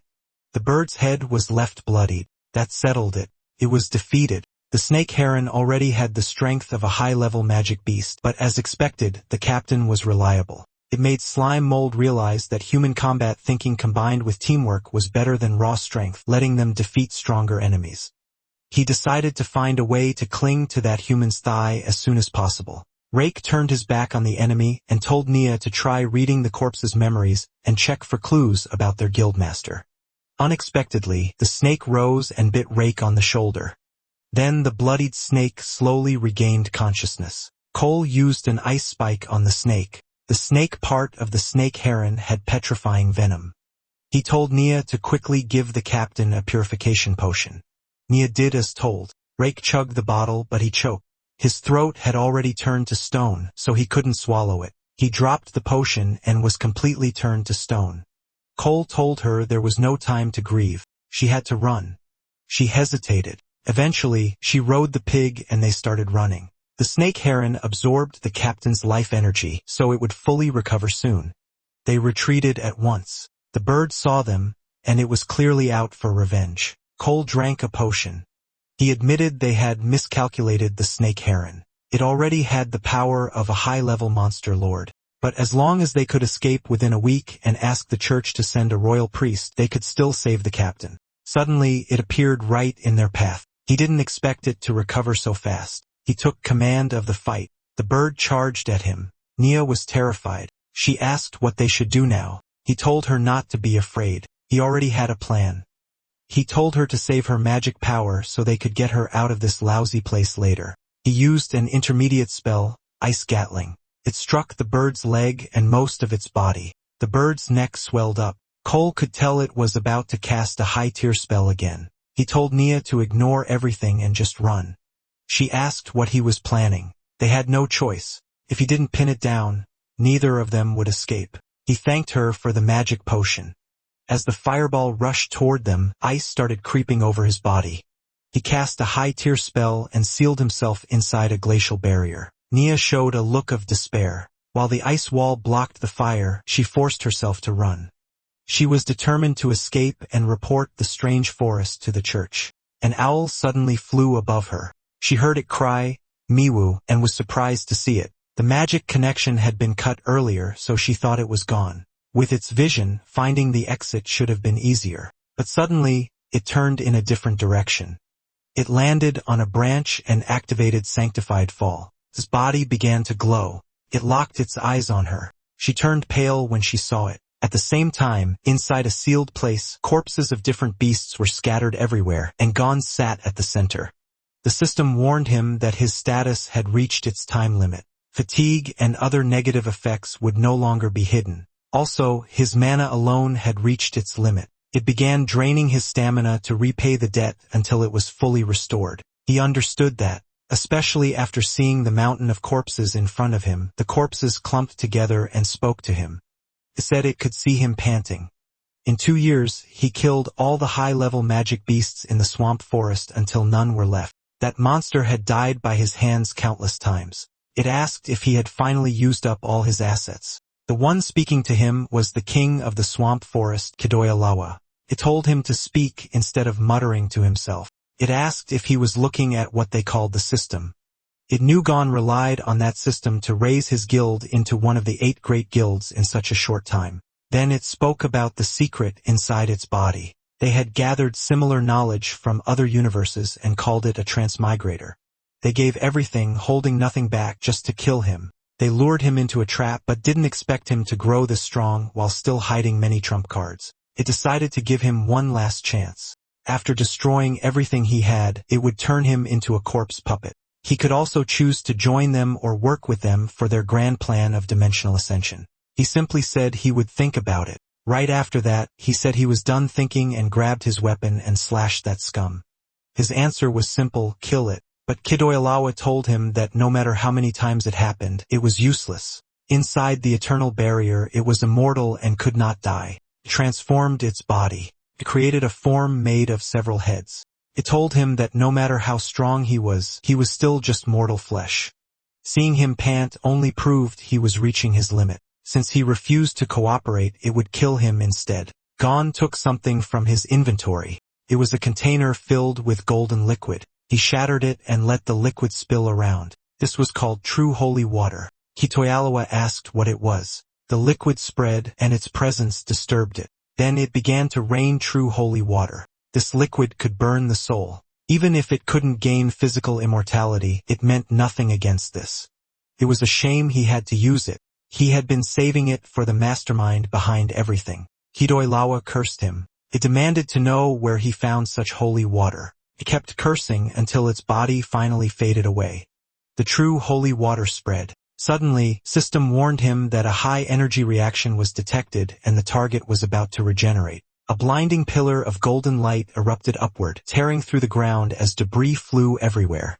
The energy spiraled wildly, overwhelming everything around it. Chunks of the creature were blown apart and sent flying through the air streaked with light. Below, Gon stood in the middle of the destruction, weapon in hand, as the remains scattered around him. He confirmed that the final move was sanctified fall, but true holy water burns at the soul level. If the soul is gone, even sanctified fall cannot restore it. 𝖲kiRatoЛ entered sanctified fall mode, its massive body unfolding in midair. A bright golden core glowed at its center while thick tentacle-like limbs spread outward, radiating power. It laughed, enjoying how Gon almost killed it. It knew Gon didn't expect his trump card to fail. Gon realized it had gained the power of adaptation. He asked how it obtained it so quickly. 𝖲kiRatoЛ thanked him for that. It asked if he remembered the Dragon Emperor's finger he had cut off earlier with a single strike. It thought about how powerful his spear art was to cut even the Dragon Emperor's skin. After he cut it off, the finger disappeared and it couldn't sense it anywhere in the swamp forest. It wanted to know how he did that. Fortunately, it seemed that some weak monsters who didn't know better had touched it. That triggered the Dragon Emperor's inviolability trait, allowing it to sense the corpse again and reclaim it. It used a technique called corpse reclamation. After reclaiming it, everything made sense. Gon had sent the Dragon Emperor's finger far away so it couldn't detect it. The reason was simple. He had coated it with true holy water. If he had used that amount on it earlier, its soul would have been destroyed for sure. But because Gon hid it, it had time to adapt to the remaining holy water on the Dragon Emperor's finger. That's how it gained the power of adaptation. Now that all of Gon's cards were exposed, it was ready to kill him. A massive stone hand burst out of the ground, fingers spread wide as chunks of rock broke off and fell. Tried to crush Gon. The ground cracked violently, splitting into sharp, jagged slabs. Cracks spread outward as the earth collapsed. Several more giant stone hands pushed out from the shattered ground, fingers stretched wide. Rocks broke apart and rained down as they forced their way up. Then a sudden violent impact struck. Everything blurred as force slammed down again and again. The ground caved in, forming a deep pit. 𝖲kiRatoЛ called this technique earth burial. Deep underground, Gon used 20 layers of elemental runestone effects along with the skill earth attribute absorption. He forced his way out. He charged forward using his spear art, piercing all things. 𝖲kiRatoЛ knew that no matter how strong the weapon was, its durability would eventually run out. It asked Gon how long he planned to keep struggling. Countered with abyss magic, necrotic shriek. Gon glowed bright blue as energy gathered around him. He held his ground, charging power while a red force surged around him. He received a warning that his weapon's durability was about to reach its limit. He was told to repair it as soon as possible. His magic resistance had also dropped below 20%. His body had entered a fatigued state and he was advised to rest immediately. Even as blood dripped from his mouth, he pushed forward and used the technique 1-inch punch spiral force. He was warned that using high-tier martial arts in his current state would cause irreversible damage to his body, but he didn't care. His weapon broke. 𝖲kiRatoЛ saw it and was pleased. Gon was overwhelmed. He crashed into the ground. His left arm bled heavily. It was completely ruined. 𝖲kiRatoЛ called him a fool. It said he should just die quietly instead of suffering like this. Couldn't believe he was still thinking of a way to turn things around. Gon regretted saving his skills earlier. He admitted 𝖲kiRatoЛ was right. He should have used all the true holy water from the start. The Dragon Emperor's finger appeared. 𝖲ki𝗂atoЛ said its farewell. It told him that no matter what system he had, he could never win because he was facing the entire Holy See. The giant dragon Talon descended toward him, but Gon looked determined. At the last moment, he pulled something from his inventory. It was a scroll. It was the Demon King's favor. 𝖲kiRatoЛ was surprised to see a demon contract. It called Gon a hypocrite for opposing their plan while secretly making a deal with the demon long ago.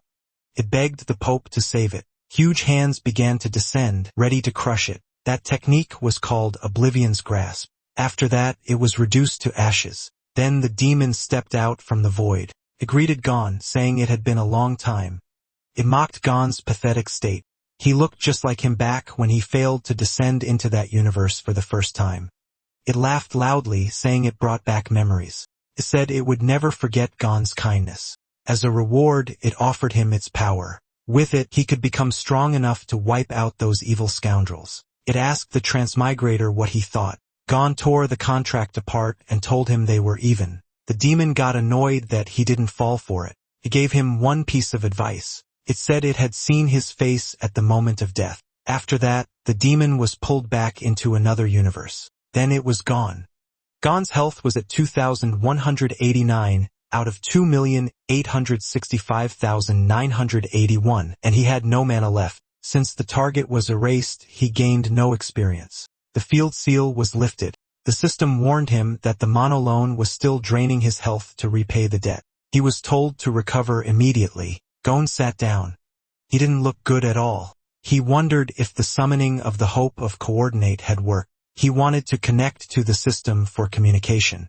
He was told the connection failed. Transmigrator systems were not linked. Meanwhile, Slime Mold received a notice that decomposition had failed. The target was not organic matter. He had been trying to eat rake. He needed to confirm that the man had really turned to stone. He jumped down from the body and decided to take the equipment. Then he dashed away. He thought that if he helped the humans when they were in danger, he might be able to hitch a ride back to their town. He stopped when he saw the ice wall. He knew the mage made it, so he expected them to be nearby. He assumed they had already killed that ostrich. He planned to grab some loot while he was at it, but for safety he decided to observe first. He used search. He was shocked by what he saw. A roasted human body lay in front of the bird. The snake wrapped around the body and grabbed it, then dumped it straight into the bird's mouth. Suddenly, the bird whipped its head. Slime Mold ran right away. He didn't expect another one to be down. The bird was getting stronger. He thought the girl might already be dead too. At the same time, the owl turned savage. It charged at Naya using a dive attack. She realized it was no longer their companion. Little Steelback used Spiny Back. If it dove straight in, it would get pierced. So it stopped and used Iron Beak Gale instead. It had multiple heads, and its movement created wind blades that sliced through the trees around them. A wide part of the forest was affected. Tree trunks kept falling one after another. Nia could only brace herself. At that moment, Slime Mold passed by. Mia begged for anyone to save her. She wondered how Miwu ended up like that. She saw Little Steelback buried under the fallen trunks. She told it not to be afraid. She would transfer mana so it could recover right away. Miwu let out a loud cry. The heads merged into one. Its neck stretched long and lunged straight at her. She instinctively used mind control. Miwu stopped. Then Nia was pulled into another dimension. She felt relieved that the pet contract hadn't broken. She had entered her spiritual world. She saw an angel inside. Miwu was being carried by it. She wondered why a noble angel would exist inside little Miwu's spiritual world. The angel called her to come closer, but its face twisted. It revealed a terrifying red monster. She screamed and begged for someone to save her. Meanwhile, Little Steelback cried out loudly to get Miwu's attention because it was about to eat Nia. Suddenly was struck. Slime Mold swung the hammer. Again and again, Miwu took several hits across its body. Nia noticed Rake's weapon. Slime Mold used Pulsation Max, his level 49 experience, and Gigantification control to wield the axe. His control over cytoplasm had reached perfection. It was like using a flexible hand. His attack was known as the Slime Mold Meteor Hammer. If stones were bullets, then this weapon was a cannon. He shattered the trunk, pinning Little Steelback. But he lost control for a moment and the axe hit him by accident. Nia thanked him for saving them. She picked up the slime mold. Felt familiar to her. Slime mold hoped she would recognize him, but she thought he was the captain, using the little monster's body to save her. And then they were interrupted when little Steelback warned them. Miwoo stood up. Even with its injuries, it looked crazed and ready to devour her. She asked little Steelback if it could still fight. She began transferring mana into it, while slime mold used search. His body spread around Miwoo, and he activated Pulsation Max. One part of his body provoked Miwoo, so it ate it. While it was distracted, he struck its groin with the axe. The pain was so intense that it couldn't even make a sound. When it recovered, it rushed straight at him. But little Steelback tackled it. It was perfectly suspended in midair, so slime mold swung the hammer. He spun it through the air and unleashed his attack plasmatic cannon. It blew Miwoo's body apart. The force was so strong that the hammer got stuck in a tree trunk. He realized he had used too much power. Nia looked at Miwoo's body with a sad expression. Then she remembered. Slime mold was the monster she met at the campfire earlier, and he was also the one she saw through Myo's vision. She thought he had been following her, so she asked if he had a special attachment to her. If that was true, their compatibility would be very high. Slime mold felt glad. The moment he had been waiting for had finally come. She asked if he would form a pet pact with her. She promised to raise him well. The system warned slime mold that once he signed a servant contract with a human, he would permanently lose access to the system. He realized he had to choose, keep the system or gain a master. Slime mold admitted that the system was good, but it couldn't compare to the fiery heroines from classic hot-blooded comics. He imagined them running at sunset as part of their training. They would face constant challenges like battles and Pokemon. In the end, they would win and make pet master the hottest profession. Of course, slime mold would evolve into a handsome man, and together, they would defeat the great demon king, get married, and live happily ever after. Slime mold got completely lost in his fantasy. Since system stories were already cliché, it felt natural to choose a beautiful girl as his master. He had already planned the next 100 episodes in his head, so he made his decision. He was about to say I do, but suddenly Nia's head fell off. Slime mold froze. Little Steelback became furious. The attack came from the battered bird. It used Circle of Wind's demise, sending wind blades slicing through everything around it, the trees and Nia's head alike. One of its heads grew a large claw, and the other head began to regenerate. A grotesque fleshy head hung upside down from a long stretched neck. Its skin was swollen and lumpy, one eye bulging while a twisted grin revealed a row of teeth. Little Steelback didn't hesitate and charged at it. Slime mold couldn't believe the head he smashed was growing back. He shouted at the pig not to rush in, but it kept charging. Just as it got close, the bird pointed a finger at it and used atavistic ray. The pig turned into something strange. It looked like a small lizard with a long body and short limbs. Its skin had faint scales, and its face looked round with wide, shocked eyes and a blunt snout. It scrambled away. Slime mold felt a chill. It had devolved. He couldn't believe that kind of magic existed. Then he realized that wasn't the owl anymore. The creature suddenly spoke, saying this was too troublesome. There were so many resources, yet Kidoyalawa still failed to handle such a small matter. The bird's head shifted and formed into a human face. It was Merlin, the guildmaster of the Blue Hat Guild, a member of the church and one of the 7 holy knights. He complained that the old man from the Holy See should have listened to him from the start, so he wouldn't have to clean up this mess. He sensed that the imprisonment barrier was gone, but he had no intention of letting Gon escape. He used Tempest Wing, and a blue holographic wing appeared behind his back. Then he shot up into the sky. Slime mold could only watch it happen. He couldn't believe a human could fly like that, using magic to transfer consciousness into the owl monster's corpse. And because he was too weak, he was completely ignored. It felt just like when he first came to this world. So many things had happened so fast that he needed time to process everything. Then he thought of Nia as his master, but the contract wasn't complete yet. At the same time, he felt relieved that he was still alive. But then he realized that wasn't right. His friend had just died. Thinking like that didn't feel human, though technically he wasn't human anymore. He decided to take revenge. Even if he couldn't kill him, he would at least smash a face full of cytoplasm at the enemy. On the other side of the forest, the system notified that the mana loan repayment was complete. Remaining health 789 out of 2,865,981. Mana 0 out of 377,845. It issued a warning that the host's left arm was severely damaged and needed immediate treatment. After treatment, the energetic status would return. Gon told the system to stop stating the obvious. He had nothing left. He asked it to help him contact the transmigrator summoned by the Hope Coordinate. The system replied that long-distance communication was not possible before the initial connection was established. However, it could detect signals on the same frequency.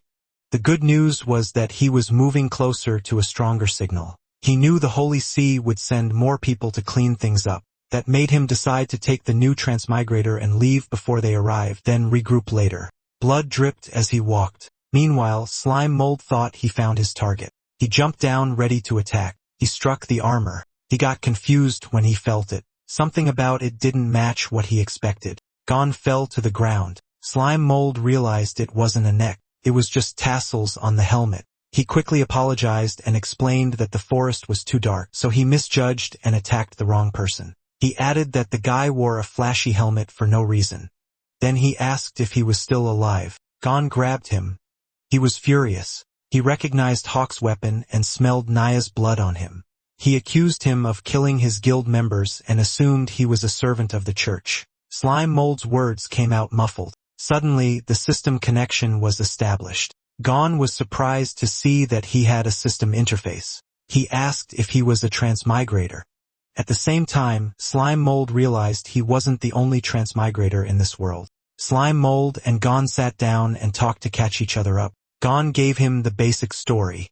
He explained that to fight the evil church, he activated the noble phantasm, Hope Coordinate, and summoned Slime Mold into this world. Slime Mold finally understood why he was here. The humans he met before were all part of Gon's guild, but it made him sad when Gon admitted that with his current strength, he couldn't even save the girl named Nia. Slime Mold asked how he could help. Gon told him not to rush. When he first transmigrated, he was just like him, clueless. After awakening his system, he followed it step by step, completing quests and slowly growing stronger. Slime Mold said Gon had it easier since he was human and could learn magic while he started as a single-celled organism. He complained that surviving hadn't been easy at all. Gon revealed the truth. He wasn't human either. That was the real reason he always wore armor. That made Slime Mold ask what he really was. Gon answered that he was something humans hated, a goblin.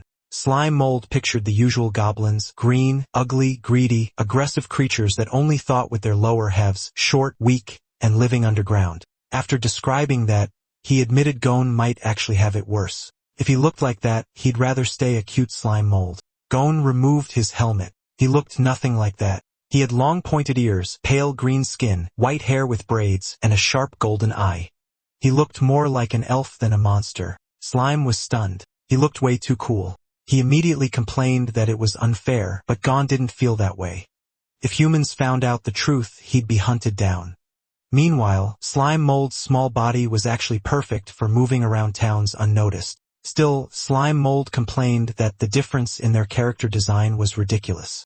Gon explained that the 100-style guild he founded aimed to remove barriers and bring harmony to all life. But so far, no one in the guild knew his real identity. He quickly changed the topic. There was no time to dwell on the past. The church had already sent Merlin, the most ruthless of the 7 holy knights, so they had to move fast. Slime Mold asked what they needed to hurry for.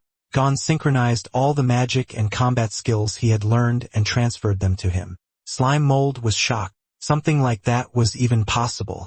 At that moment, he realized he was about to skyrocket in strength. Gon originally thought that although the Pope was suspicious, his past actions did help the common people. So he went along with it and accepted the quest, hoping to get closer to the truth. But from the very first step, he had already walked into a trap prepared for him. The battle drained everything he had, but he also destroyed many of the church's hidden trump cards. The road ahead became even more dangerous, so he needed someone to fight beside him. Slime Mold asked what the church and the Pope did to make him hate them so much. He knew it couldn't be something simple like ruling the world. At that moment, the skill transfer reached 2%. But the world was already under the church's control, so that was never Gon's goal. He explained that the church now wanted to sacrifice all life in the world as energy, open a passage, and send those opportunists to ascend to a higher universe. Slime didn't expect villains to go this far. He asked how they even planned to sacrifice all life. Gon said it all began when he first transmigrated into that world. As Slime Mold already knew, he arrived as a goblin cub, the lowest of the low. In a dark abandoned mine, he grew up catching bugs and eating scraps left behind by higher-ranking goblins. To survive, he even had to gnaw on human remains they captured until he turned 5 and his system finally awakened. After gaining power, he wiped out all the evil inside that filthy mine. He couldn't accept killing his own kind blindly because his soul was still human. He rescued the women who had been imprisoned and treated like tools, helping them escape and start new lives in a remote wasteland. But after years of suffering, many of them were mentally unstable and deeply scarred. Fortunately, he had a special racial skill that allowed him to help stabilize and support them. Slime Mold sympathized with him. Even though his body was a slime mold, he also believed his soul was still human.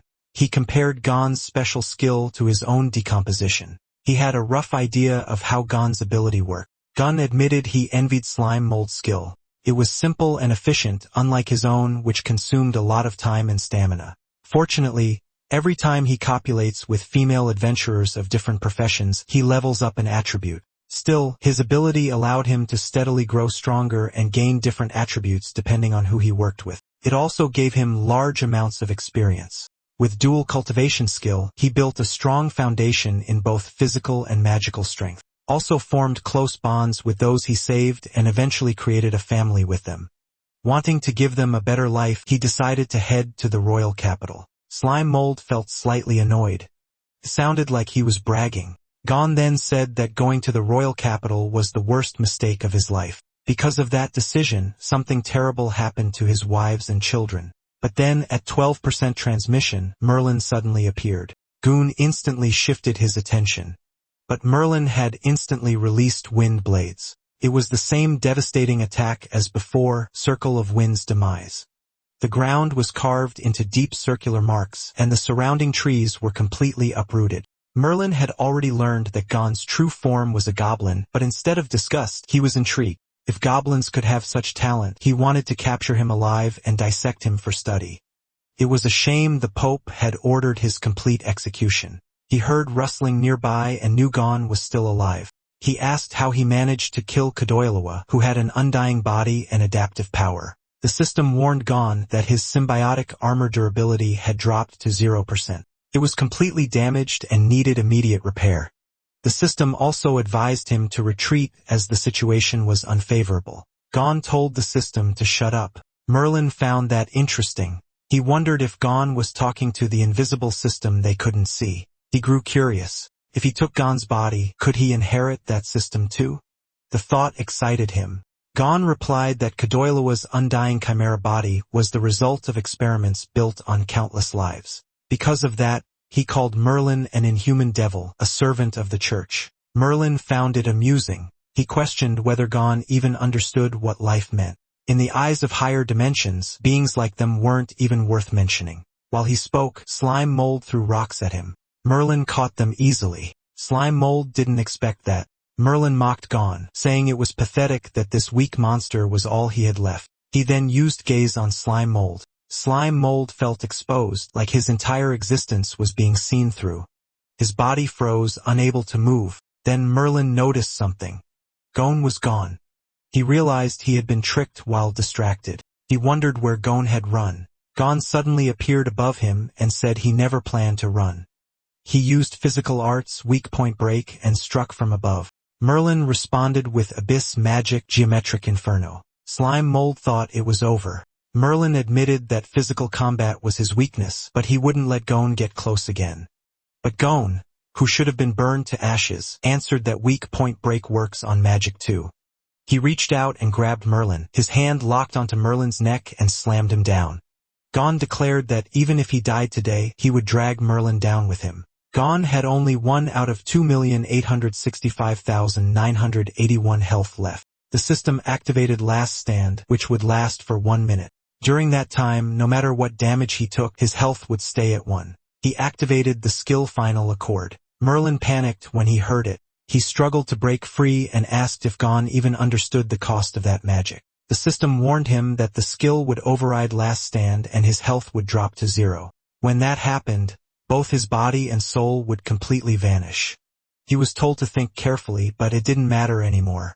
He activated Final Accord. Merlin's spirit began to get pulled out of his body. At the same time, Gon's own body started to fade. He apologized to Slime Mold. They had just met, and now he had to say goodbye. But there was no other choice. If Merlin wasn't destroyed, none of them would survive.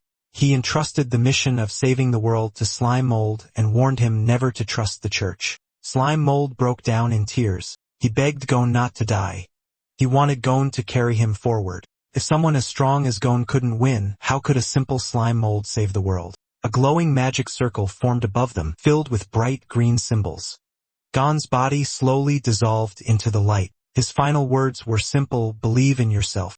In that moment, Slime Mold understood. He hadn't been summoned just to exist. He was meant to bring Gon here. Then Gon disappeared. The light flared brightly, and in the next instant, it was gone, leaving only faint green traces behind. The armor fell to the ground. Slime Mold cried uncontrollably. Then Merlin appeared in the air, cursing Gon. He complained that the mission had turned into a complete failure. There were candles shaped like praying women with calm faces and hands on their chests. Only one was lit, its flame flickering while the other stayed dark and still. Merlin said that 5 of the life candles, meant to connect the chaotic universe and prepare for ascension, were extinguished all at once. If not for the fact that only the sanctified fall corpse of a low-level monster remained for him to descend into. Suddenly, a slime was thrown at him. Slime Mold spat at him in anger. He declared that he had inherited Gon's will along with his grudge for that girl. He said he would settle the score with Merlin. He acted tough but secretly left a clone behind as an escape route. If anything went wrong, he could transfer his consciousness there instantly. Merlin's face was covered in slime. He looked annoyed. He didn't expect that the contract monster left behind by Gon would dare attack him. He said Slime Mold would suffer in Gon's place. Then he used Abyss Magic Atavistic Ray. Slime Mold got confused. Aside from glowing like a rainbow, he felt nothing. That only made Merlin angrier.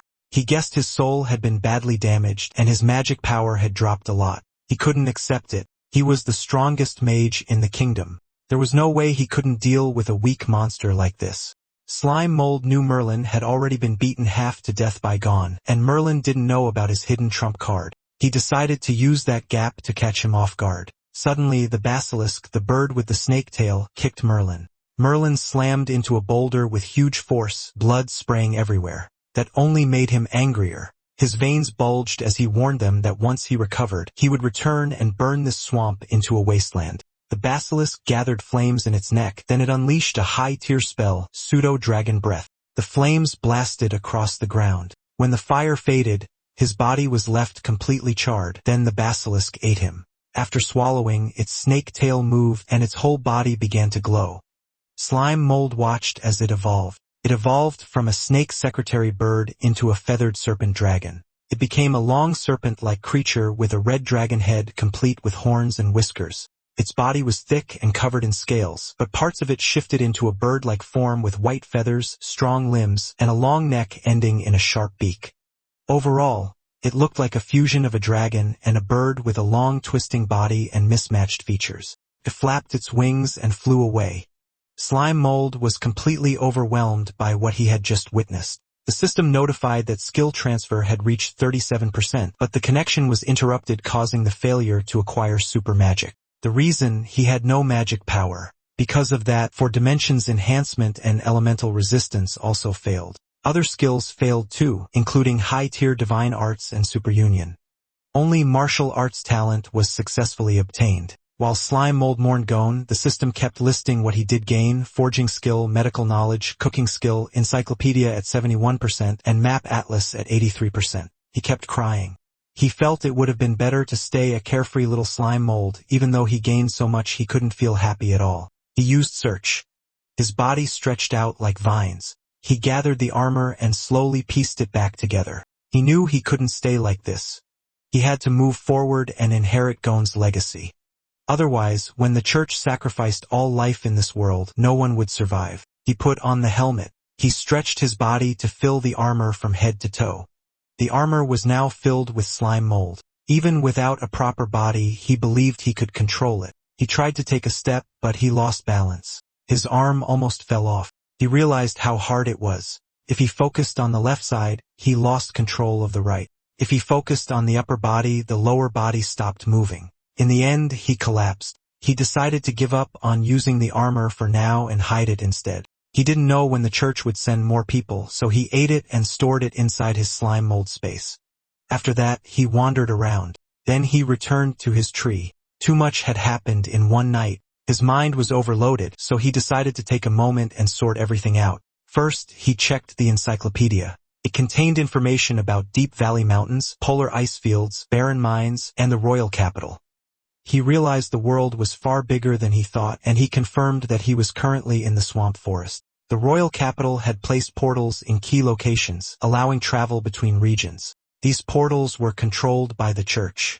Adventurers had to apply to use them and travel to different areas. In return, half of the resources they gathered had to be handed over to the church's tax. He thought that if he could find a portal, he could go straight to the royal capital. Now his path was clear. But before going there, he needed to get stronger. Right now, his only real trump cards were damaged high-level equipment and the corpse of the girl named Nia.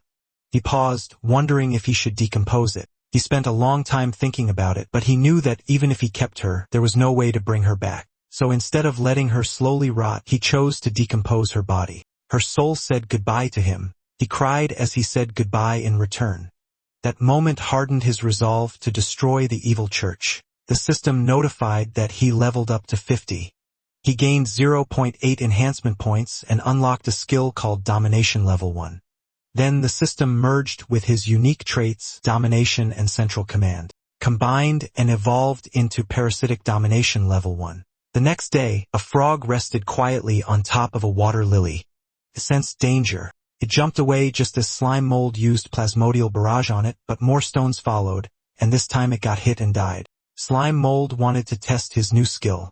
Parasitic Domination Level 1 works by sending a cluster of slime mold into a target's body. It spreads through the biological network, replaces the original consciousness, and turns the body into a controllable corpse puppet. With the encyclopedia synced from Gon's system, the skill description was much clearer. He began by invading the corpse.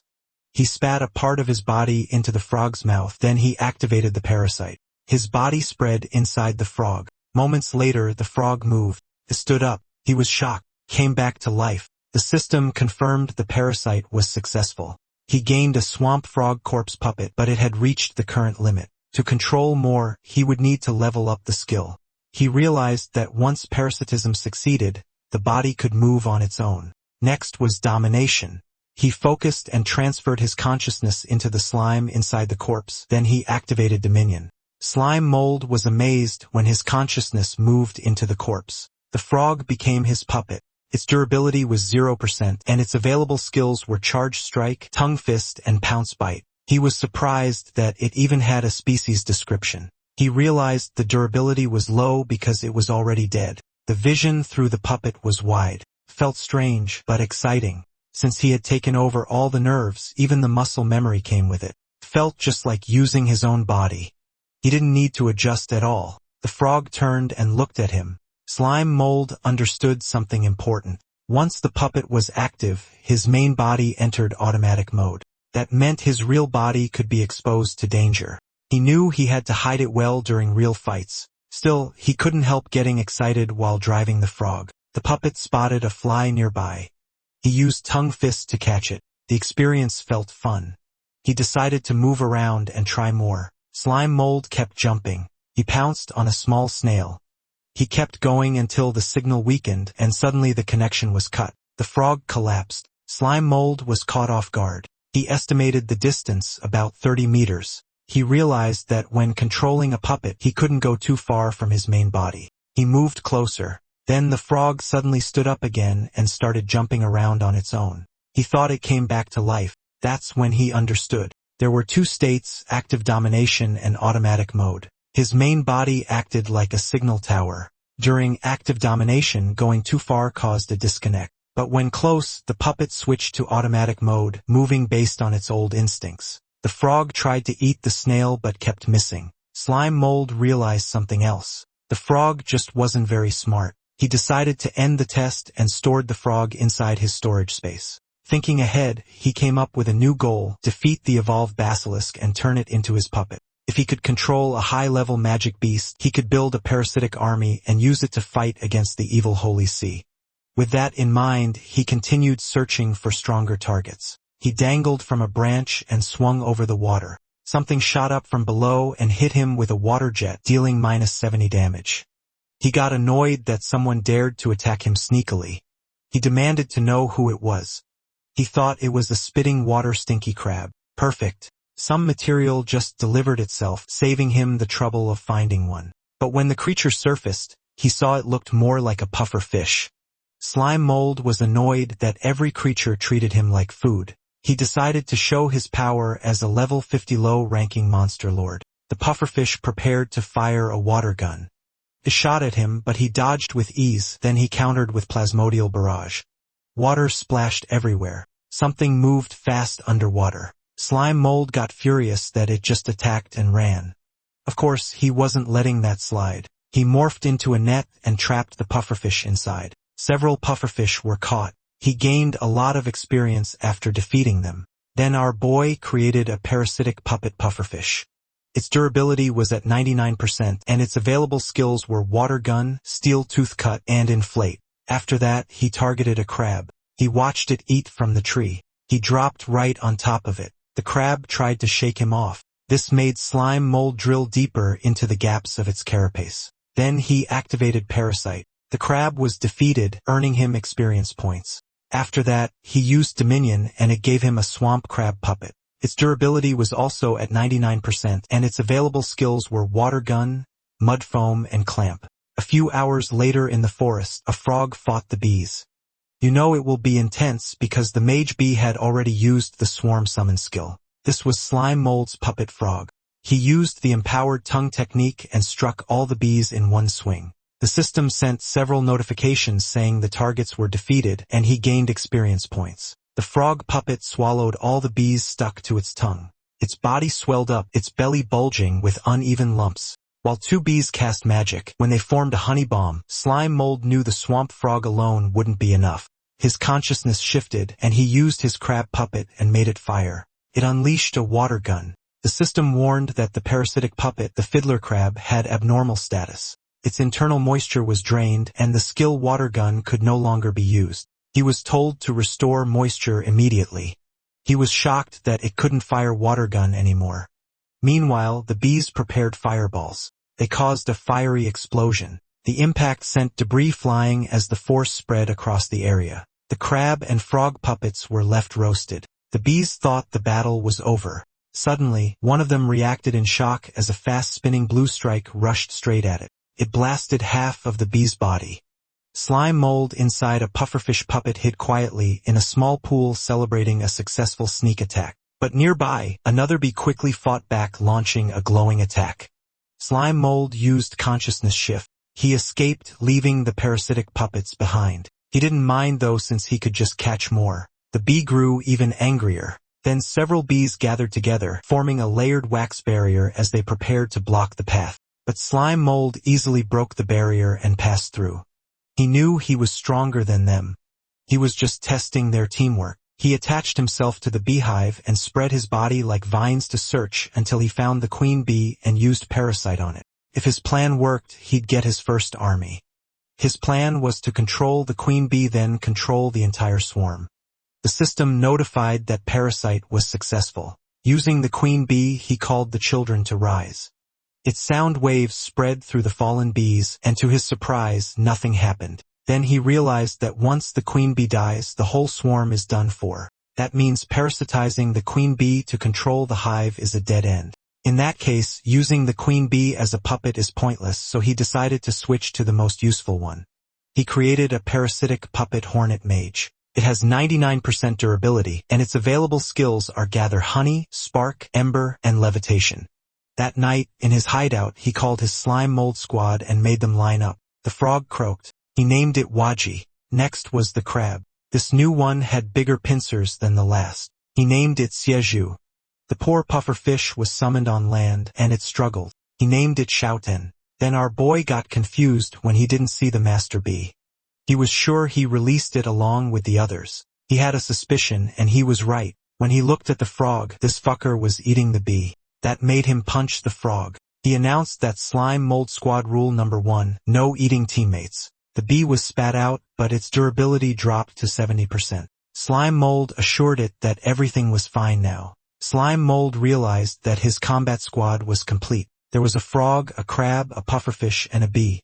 The crab served as the tank. The pufferfish acted like a marksman. Of course, the bee was the mage and the frog was the assassin. And lastly, Slime Mold was the commander-in-chief and the strongest support. He imagined them inside a pixel game fighting a level boss, the Feathered Serpent Dragon. The Feathered Serpent Dragon used a trample attack on the Master Bee.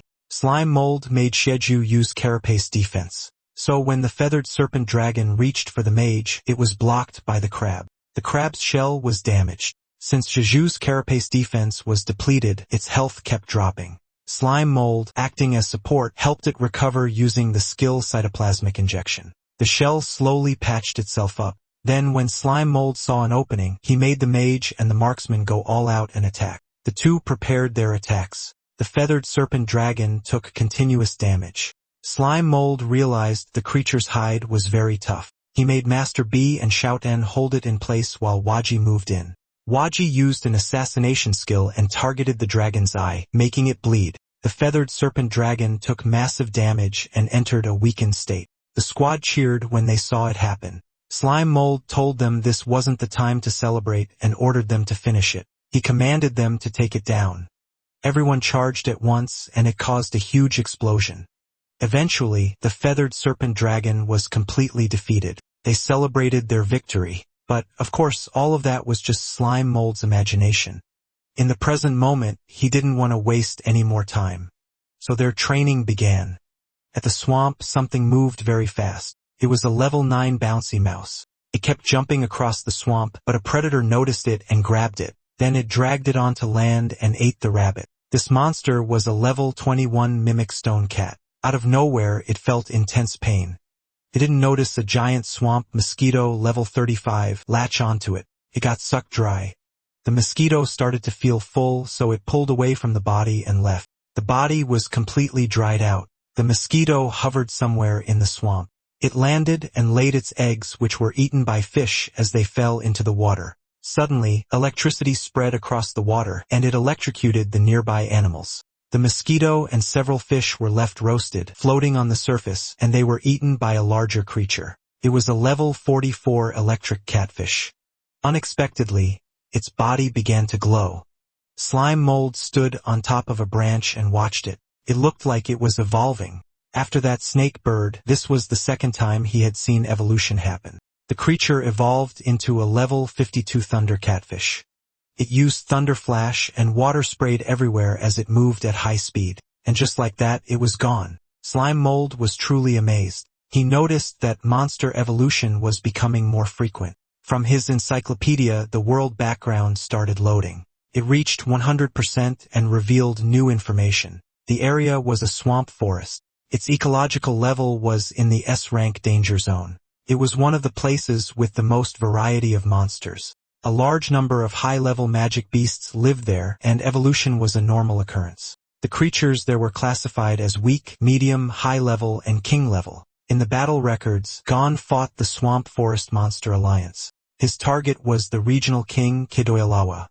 During that fight, Kidoyalawa gathered all high-level magic beasts and most of the intermediate ones to attack Gon. But in the end, the entire Monster Alliance was wiped out, and the ecosystem suffered heavy damage.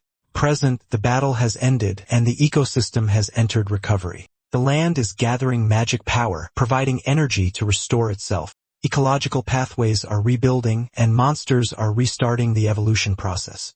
Because of this, the surviving intermediate magic beasts became the biggest winners of this magic surge. It was basically ecological survivor bias. With no competition, they could gather resources freely and gain a better chance at evolving first. Of course, evolution doesn't follow just one path. Sometimes a bit of luck can let a low-level monster rise up. The outcome is always unpredictable. The only thing certain is that the food chain in this land is about to be completely reshuffled. Every monster has stepped onto this chaotic ladder, all trying to climb higher and become the new king. Slime Mold finally understood what was happening. He found the database gone gave him very useful. It made him wonder if the monsters he turned into parasitic puppets could still evolve. He also noticed that the electric fish from earlier was far stronger than him. The system informed him that level isn't an absolute measure of strength. Many factors affect it, such as species, traits, and learned skills or magic. It was like the saying, dragons give birth to dragons, phoenixes to phoenixes, and a mouse's child will just dig holes. In short, even a level 100 mouse could still end up as a snack for a young dragon. The system also stated that there was no data about the evolution of parasitic puppets. Suddenly, a commotion broke out. Electricity crackled in the air. Slime Mold decided to check what was going on. Slime Mold rushed toward the scene. He was stunned by what he saw. The thunder catfish was wrapped around a crocodile, releasing electricity, and this was a level 60 swamp crocodile. Part of the thunder catfish was already inside the crocodile's mouth. The crocodile regained its senses and bit off the thunder catfish's body. The head of the thunder catfish landed right in front of Slime Mold, making him think it had been delivered straight to his door. He moved closer to the gruesome scene. The swamp turned red as pieces of the thunder catfish scattered everywhere while the crocodile lay dead, flipped on its back. He inspected the corpses and saw that one was rotten while the other was charred. He knew parasitizing them wouldn't work. Suddenly, he was electrocuted. He didn't expect so much electricity to still remain. He took continuous damage of -10, so he had to consume 115 portions of honey. This caused a nutritional overload. His health jumped to 50,000 over 3,909 for 1 hour. He grew larger, big enough to swallow the bodies and decompose them. He gained a large amount of experience from the decomposition. Then he released the bones into the water. He felt extremely satisfied afterward. From level 50, he rose to level 51. He made sure to use the time well and kept feasting. The forest was quiet until he appeared rolling around and consuming everything in his path. He loved going on a rampage. It boosted his experience like crazy. He noticed something ahead. There was a huge mangrove forest on the other side, far more lush than where he was. He expected stronger monsters to be there. His curiosity took over, so he decided to check it out. He rolled toward it, not realizing the danger hiding in the water. Many level 19 piranhas bit him. The system warned that he was under heavy attack. The total health loss had already exceeded 1,000. He was annoyed by these little fish, and he fought back by absorbing them to recover his health points. In addition to that, he also gained some experience points. But he only recovered 80 health points while taking -100 damage, so it wasn't worth it. The system warned him that he was under attack by a large number of monsters. The total health loss had exceeded 5,000. There were too many of them, and his movement slowed in the water, so he couldn't react at all. The healthy loss to the piranhas was greater than what he recovered by eating them, even if they were just weak creatures under level 20. The system explained that level is only a vertical reference for strength. Cannot be used to directly compare different species. When monsters act in groups, their danger level increases greatly.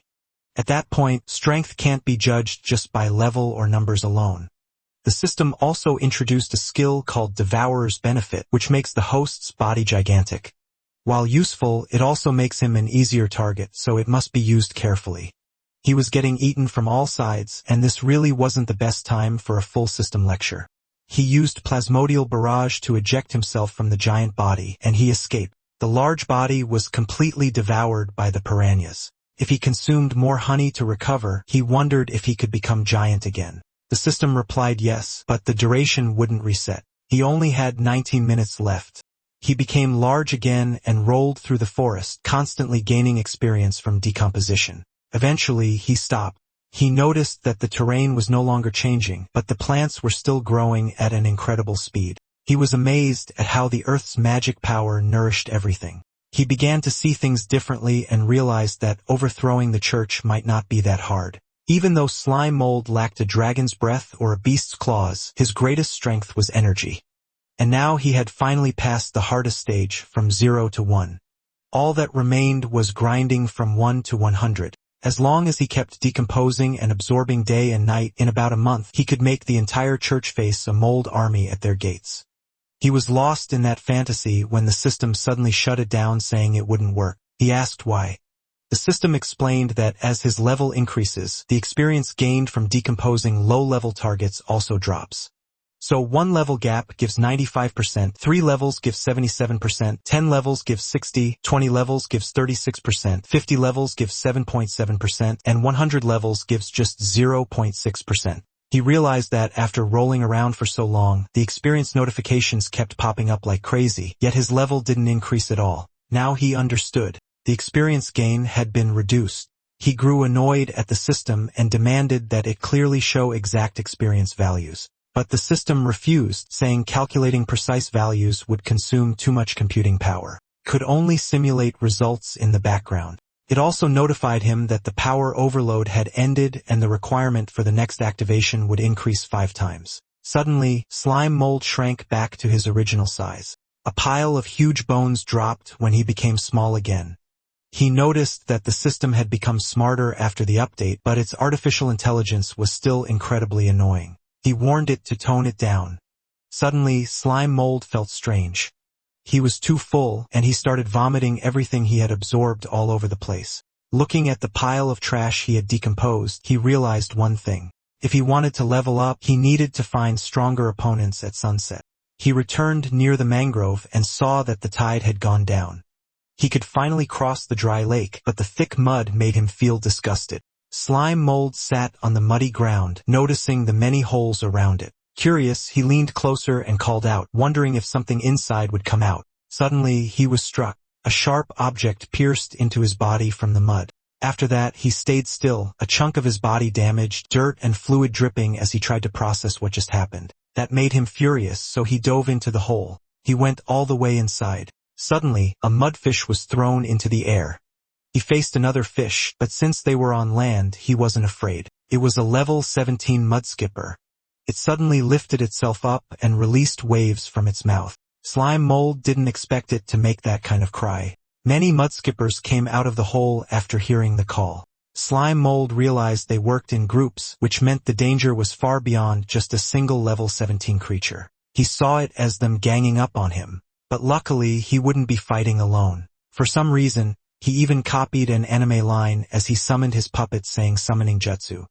When the summons appeared, the area filled with mist. Then the frog, crab, pufferfish, and bee were revealed. Slime mold felt way too cool. He was honestly excited that he could use skills he used to only see in manga.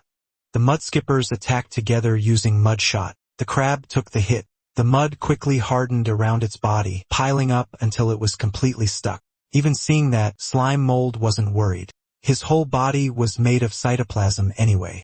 The mudskippers lifted themselves up, their bodies stretching as wings and limbs extended outward. Then half of their bodies curled. Slime mold was surprised when he saw that. For a second, it even looked like they were bowing to him. He quickly reminded himself to stop daydreaming because every time he did, things went wrong. The mudskippers curled their bodies to the limit, then they launched themselves into the sky. Slime mold wondered if they were putting on a show. Then the mudskippers spun their bodies midair. Slime mold called them chainsaw fish. They turned into spinning blades and targeted the crab. The system warned that the crab's durability was dropping fast, 55% remaining. Slime mold started repairs using cytoplasmic injection. He left behind a blob for it to use like a blood pack, then he shifted his consciousness and ordered the pufferfish to attack. The pufferfish inhaled deeply and used steel fang cut, slicing into the mudskipper's body. As for the frog, it was agile enough to dodge the mudskippers. Counterattacked using tongue fist. Unexpectedly, its tongue got cut off. Seeing that, slime mold had to transfer his consciousness into it. The frog's battle IQ in auto mode was too low, so he had to take control himself. It dodged the incoming attack by spinning like a ballet dancer. But inside, slime mold was starting to feel overwhelmed. When he found an opening, he kicked the mudskipper with full force and defeated it. After that, slime mold shifted his consciousness again. This time, he controlled the bee. He used a triple beeswax barrier. It blocked the mudskippers from getting closer. Slime mold realized he needed a way to restrict their movement first. The bee unleashed the skill honey convergence. It took down some of the mudskippers and wrapped them together in honey. The other mudskippers took the chance to attack, but slime mold shifted to the pufferfish. He inflated it, throwing the mudskippers out of position. Then the bee used honey convergence again, and the mudskippers got stuck on the ground because of the sticky honey. He was pleased that his plan to restrict their movement with sticky honey worked. The stickiness of honey comes from its high sugar content and low water, making it even more viscous than slime mold's own cytoplasm. Then the bee used spark ember. It burned the trapped mudskippers, and the system kept notifying him that he gained experience from killing and decomposing them. Slime mold noticed something. Wuji the frog was celebrating. Slime mold realized that parasitic puppets keep some of their original personality. Master Bee carried the fight, yet didn't act flashy like Waji. Xiaoduan splashed water on Jiju. Suddenly, slime mold paused, sensing something in the air. Even without a nose, his body reacted to a strange smell. He realized it was the mudskippers. He had accidentally created a new dish, honey roast fish, and it was added to his cooking skill. The parasitic puppets gathered around, and he realized they wanted to eat too. He invited them to dig in. Slime mold took a bite and noticed how the honey enhanced the fish, bringing out its freshness while removing the muddy smell. With heat, the skin turned crispy while the inside stayed tender, perfectly cooked. The system notified him that decomposing cooked dishes gives more experience. Out of nowhere, something suddenly emerged from the mud. It made him alert. He stepped back and told everyone to prepare for battle. It was the level 49 mudskipper boss. The encyclopedia showed that it was a boss-type monster that remembers enemies and uses sound waves to command its swarm. On its own, it wasn't extremely dangerous, but it had basic intelligence. Slime mold decided to stick to his previous strategy, confident he could still win, but his parasitic puppets were too busy eating. It made him frustrated. The mudskipper boss attacked, tried to swallow them whole. Fortunately, slime mold grabbed all the puppets and ran away. His wireless attack mode was still unreliable, so he switched to wired mode to strengthen the signal. By directly linking to multiple parasitic puppets through his cytoplasm, controlling them became easier. Even if it was less precise, it made up for it by coordinating many at once for faster combined attacks. Then he realized it was basically like puppet jutsu, which felt pretty cool. The mudskipper boss swallowed what was in its mouth. Slime mold ordered his puppets to attack. He noticed how the mudskipper boss ate the corpses of its own subordinates without hesitation. It was truly a creature driven by instinct. One puppet sneaked behind it. It was Waji. It used empowered tongue, but it was easily knocked away by the mudskipper boss's tail. Master Bee used spark ember. When a huge explosion went off, slime mold thought the fight was over. But to his surprise, the mudskipper boss used intermediate magic, swamplow art, to shield itself from the flames. Slime mold was shocked that it could use intermediate magic. Even if it looked dumb, it was stronger than expected, so he decided to push through head-on and trade attacks. He figured it was time for Shieju to step in, but to his surprise, he was no longer connected to it. He was furious that it had cut the connection and ignored his orders. The system informed him that without direct commands, it was still in automatic mode, so it would act based on its own judgment. Then he saw its body glowing brightly. He realized that because it was about to evolve, it chose to keep eating earlier. Jeju molted and became the Swamp Crab King. The encyclopedia revealed that the Swamp Crab King is a boss-level scavenger. The shell is as hard as iron, making it difficult to damage with normal weapons. It hides in mud to ambush targets year-round and is hard to detect. Its pincers can crush iron shoes, and its threat level is medium. Its shell also gathers gold from the mud, making it valuable material for forging equipment. Slime mold used consciousness shift. He felt more confident now that he had a medium-threat Swamp Crab King, while the mudskipper boss was only average. It took position and told the mudskipper boss to prepare itself. Then it lunged forward. The mudskipper boss raised its fins and ripped them out to use the skill fin boomerang. The Swamp Crab King was cut in half. Slime mold couldn't believe it was killed instantly. He checked the cooking skill. After a swamp crab molts its shell, it can take about 10 days for the new shell to fully harden. During that time, its defense is at its weakest, and it's also at its most delicious. It can be coated in flour or even better potato starch, then deep-fried in hot oil for 30 minutes. After that, it's ready to eat. Only the golden Swamp Crab King is edible. Green or blue ones have absorbed heavy metals and can't be eaten. Slime Mold found it very delicious, but he realized the answer he was looking for wasn't there. The Mudskipper boss's fin moved like a boomerang and returned to the Mudskipper boss. This guy is just aura farming at this point. It looked dumb, but this guy's cool enough to be an MC as well. The Mudskipper boss returned the fin to its body. It adjusted it into place. And after that, it acted smug, taunting Slime Mold to come at it. Slime Mold got triggered by the provocation. He became determined to take it down. He was sure it would give a lot of experience. He spread his vine-like body and used search. The Mudskipper boss looked confused. Suddenly, Slime Mold appeared with a mace in hand, and the Mudskipper boss had no time to react, but its max slippery skin reduced the impact, lowering physical damage by 50 to 70% and fire damage by 20%. Slime Mold spread his body around it. He realized its skin could deflect his attacks, but it didn't matter. He would slowly grind it down. He attacked again with the mace. This forced the Mudskipper boss to use Swamp Flow art. The mud rose, and it cut off Slime Mold's connection to the parasitic puppets. Master Bee attacked, but the fire was blocked by mud. Then the Mudskipper boss targeted the bee. It was almost trapped. Luckily, Waji grabbed Master Bee with its tongue. The entire mud pit was under the Mudskipper boss's control, giving it a home field advantage. Slime Mold realized he'd underestimated it. It was much stronger than other monsters at the same level.